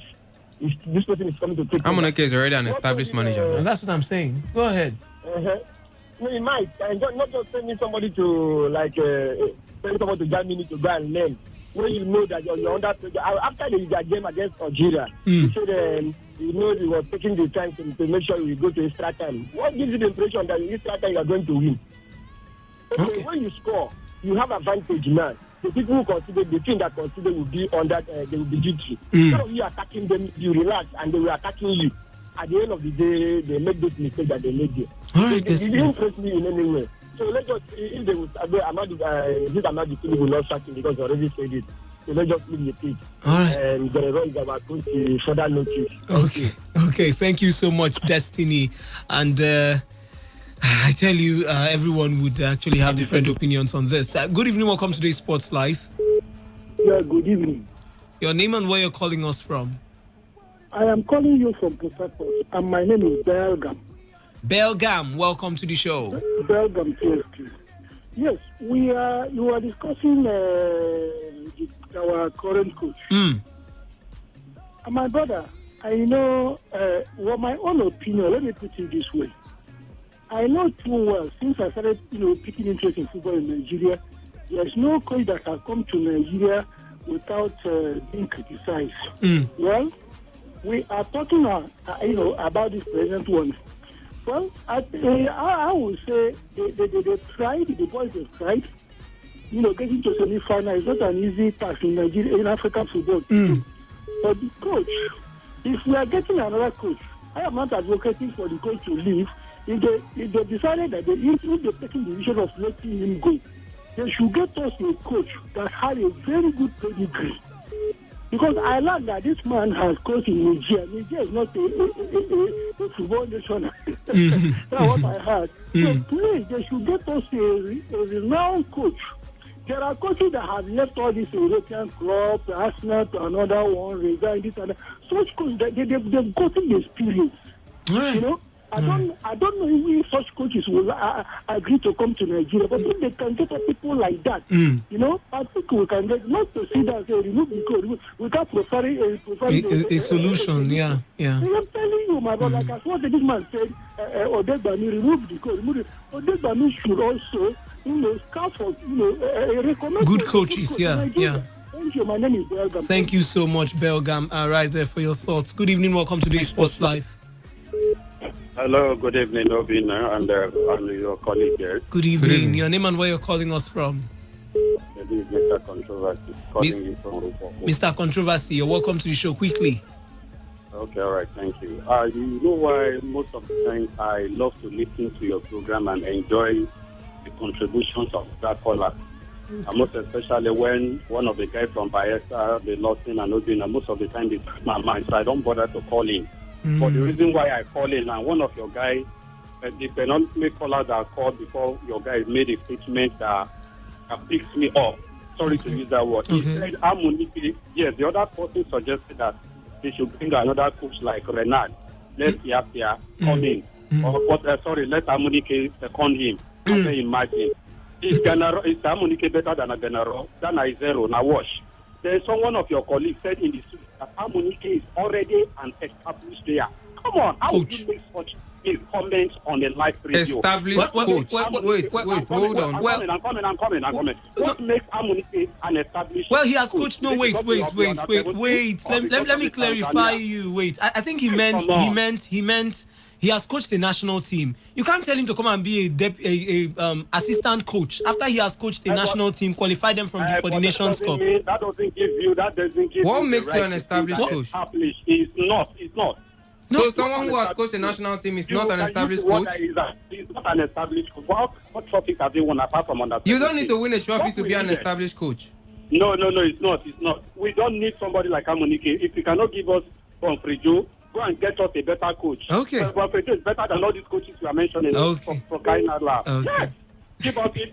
What come to us? Let's go back to West Ham. All right. Thank you so much. No, Obina, I think we should put things straight. The argument was not about Amunike coming in as the manager of Nigeria. He was that. It's about bringing him as an assistant. That's already you can't bring him an established manager of a national team. I mean, you can't move from being the national team of Tanzania become an assistant. To becoming an assistant coach somewhere. It doesn't work like that in anywhere in the world. It's like asking Jose Mourinho, for instance, to go and assist Pep Guardiola. Yeah, just because he has had some bad times. Okay, let's just get back to the phone lines again. Good evening, welcome to today's Sports Live. Good evening, my name is Bobo. I'm calling from Choba. Your name is? Bobo. Bobo, welcome to the show. Yes, thank you. This is the 35th time I've called you. I don't know. Thank God you didn't get to 37. Please. Each time we've been now lost in calls, we just speak. Yeah, my apologies. It's not intentional. I'm not seeing the numbers. Regular customers, you know their number. No. Seriously, I don't see the numbers. If I do, I will definitely pick your number. Welcome. Right. Go ahead. I've been listening to a conversation all day. It is well, both for and against the electoral, whether I should go or not. That one is not my concern. My concern is being our losses. He will always come and make noise every day on radio. It's your opinion, it's not noise, please. Have they played football? Have they coached inside? There are a lot of young boys playing all over the street. Let them form a football team and become their coach. Let's see. Okay. Why would Obina come and say that Mikel Obi is not a is his opinion? What's your opinion about Mikel? Is his own opinion? No, Mikel Obi, as far as we're concerned in Nigeria, of course, he's about arguably the most decorated Nigerian player in international football. Yes, now. Yeah. The medals he has won with Chelsea and the under-23 Olympic side and everything, including the African Nations Cup. He has won Champions League. He has won Europa League. True. He has. So why would somebody like Obina? No, wait. You're going there again. See, just stick. No. Wait. If you have an issue with probably their own point of view, just come on and say your own. Maybe talk about the fact that Mikel, as you said, is a better player, not about what he said. What I'm saying is that people should respect people. Okay. No, yes, everybody has his speak time and head time. Okay. These guys, they have tried their best. Victor Moses, they have all contributed to the growth of Nigerian football. All right. Somebody has a long period in life, one way or the other. That doesn't mean you go come out on air and begin to condemn that person as if they have done nothing. All right, thank you so much. Sacrifice his money and sponsor the national team to an extent. Okay. So please, one day you shouldn't do that rubbish again. Hey, come on. Apologize for that on the air. Deep apologies to Obina and Lawson. But I think just come on. Talk about your own point of view. I think everybody has their own point of view. If you even check deep down, Chidubem's point of view might not go down with you. Neither will mine if I was maybe on the other side of the divide. Everyone actually everyone has got their own points. All you just have to do is, my name is this, you come on and talk about your own point of view. It might counter their points. Let's have a decent conversation. Good evening, welcome to today's Sports Live. Hello. Good evening, anyone where you're calling us from? Good evening, this is Maxine. Good evening, my brother. I called earlier before too. Okay, Maxine, quickly. Obina, you see, what we have in this country is discontent. Okay. Discontent. Everybody in this country is a coach. Everybody wants to win. If we have that mentality of every time you must win, I'm telling you, we'll go nowhere. Okay. Sometimes you lose, sometimes you win. Football is sometimes football. Apart from the fact that whether hard work or good coach. Do you know that football also have to do with faith and luck? Football also has to do with faith. When something is your own, no matter how bad you play, if that year is designed for you, you will get it, you will get it. All right, Maxine. All right. So that's why you know, sack. So you let the man try first, and then you see how next year. Sorry, we seem to have lost Max in there, but of course we got your point. Sometimes it's a lot of things playing, but Chidubem, we have some messages coming through the message portal. Yes, this one is saying, this is the only opinion Coach Arsenal has made that I ever appreciate. Oh, that's coming from Jerry from Alu. He says it's quite unusual for him to see Raw as a mistake. Well, good for you. And this one is also saying that good evening, everyone in the studio. Concerning Nigeria hosting the Women Under-20 World Cup, we as a nation are facing very serious security issues virtually almost in every part of the country, and the competition is scheduled just for next year. I really love Nigeria to host the competition, but we have to be sincere to ourselves. We are not ready for it, except maybe we don't listen to news headlines, which are always dominated by stories concerning insecurity. And he says he is Richard Temple, aka Sabibo. He also sends another message. He says Raw should be relieved of his job. We have been playing without tactics for some times now. I'm sure with a better coach, we would have emerged winner of the just concluded AFCON in Egypt. And I'll take this other one finally. He says FIFA is against Ahmad. Please, what are the charges? I'm guessing he's asking of the charges against the NFF officials that were thrown out. Well, it was alleged corruption. That's why they were thrown out of their various committees in CAF. Allegedly, that is. But still on this, in Super Eagles quickly, former Nigerian international Benedict Akpewu says he's proud of John Obi Mikel and Odion Igalo's services to the Super Eagles, but earnestly appeals to them to rescind their decision to retire from the national team duties. Let me quote him. I said, Mikel is a fantastic player. So also Igalo, who even won the Golden Boot Award with 5 goals in the AFCON 2019 tournament, Akpewu said. They played a remarkable role in Super Eagles' bronze win, even though we had looked forward for the trophy. You don't play football all through your life. They feel they have seen it and should leave the stage. I wish them well, but I feel they should have stayed more. Yes, I believe they are still relevant in the national team, and the NFF ought to try everything they can to convince them to have a change of decision, Akpewu concluded. Chidubem quickly. Odion Igalo and Mikel Lubi, of course, they've ended their career with the national team.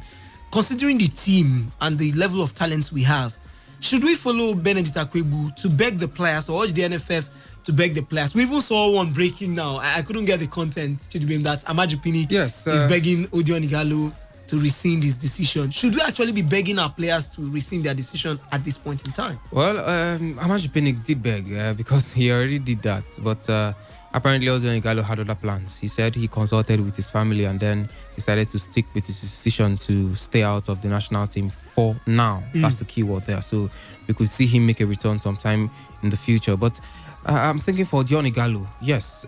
Personally, I would think we still need the services because you look at what we've got currently. Paulo Nwachu, Victor Osimhen. These are the 2 main strikers we've got because Henry Onyekuru is not an out-and-out striker. Usually cuts in from the wings and plays out wide. So I won't put him in that same bracket as Onuachu and Victor Osimhen. But we look at the both of them. That's Victor and Paulo Onuachu. They are not tested and trusted.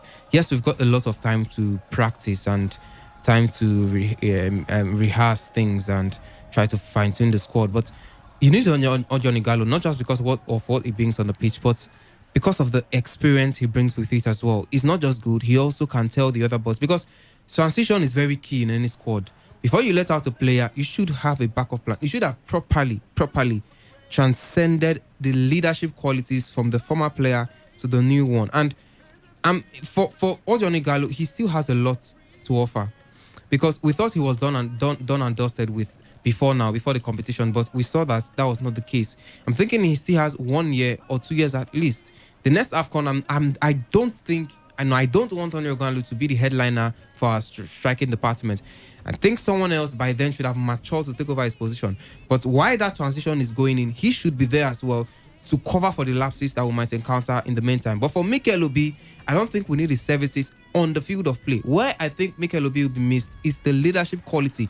And that's where a lot of people have problems with. Who is going to step in with the leadership qualities? Leon Balogun has been touted to be one of those players who has that leadership quality. Ahmed Musa is our captain. Ahmed Musa is there let's as well. stick with that leadership quality. That leadership quality is coming in from him. But I'll come back to you. But I don't think we need him anymore. I'll come back to you. I just want to read out this little stats. Except something happens next season, except some players strikes off from somewhere. These are Nigeria's current 6 best strikers in Europe.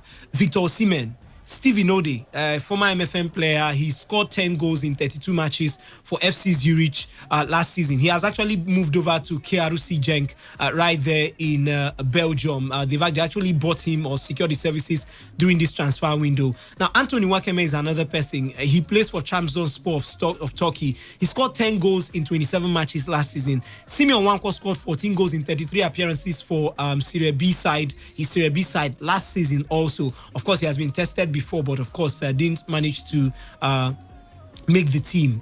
He made the team to the World Cup, didn't get too many chances, and he was later dropped. Paul Onuachi is another person. He plays for FC Midtjylland. Of course, we know him. 17 goals in 30 league games last season. Nigeria's top scorer right there in Europe. The lanky guy, just in case you don't know him, the lanky guy who was introduced during this Nations Cup for Odion Igalo some of the time. Taiwo Awoniyi, yes, is the last name. He's actually owned by Liverpool, but of course he has been on loan at different clubs. He's part of the under-23 side and is a main player, play striker for Imama Amapakabo's side. Chidubem, very quickly, look at these 6 names. Outside, maybe something will happen this season. Do you think any of them can fit into that category of Odion Jude Igalo? No 2 players are the same. I'll start by saying that. And the coach who comes in, or if the coach who stays in the job, will be very, very keen determining that if Gennaro stays, then I can almost bet my bottom dollar that we might not be seeing Victor Osimhen step into that shoe immediately. I think he would prefer a certain Onuachu. It will be bitter in a lot of people's mouth, but that's the truth. We've seen Gennaro and his preferences. He likes these bulky players, and if you're not bulky, you have to be that big and tall, and that's why Onuachu even got the nod to start ahead of Victor Osimhen. But if you talk of pure quality, I've seen Victor Osimhen play football at the age grade level, at the under 23 level just last 2 months, and the man has quality. All he needs sometimes is just the supply, and his positioning is fantastic. I think in the future he should be the one as the long-term replacement for Odion Igalo. I think it should be Victor Osimhen. All right, so the phone lines, do you agree with him? Good evening, welcome to today's Sports Live. Yes, thank you very much.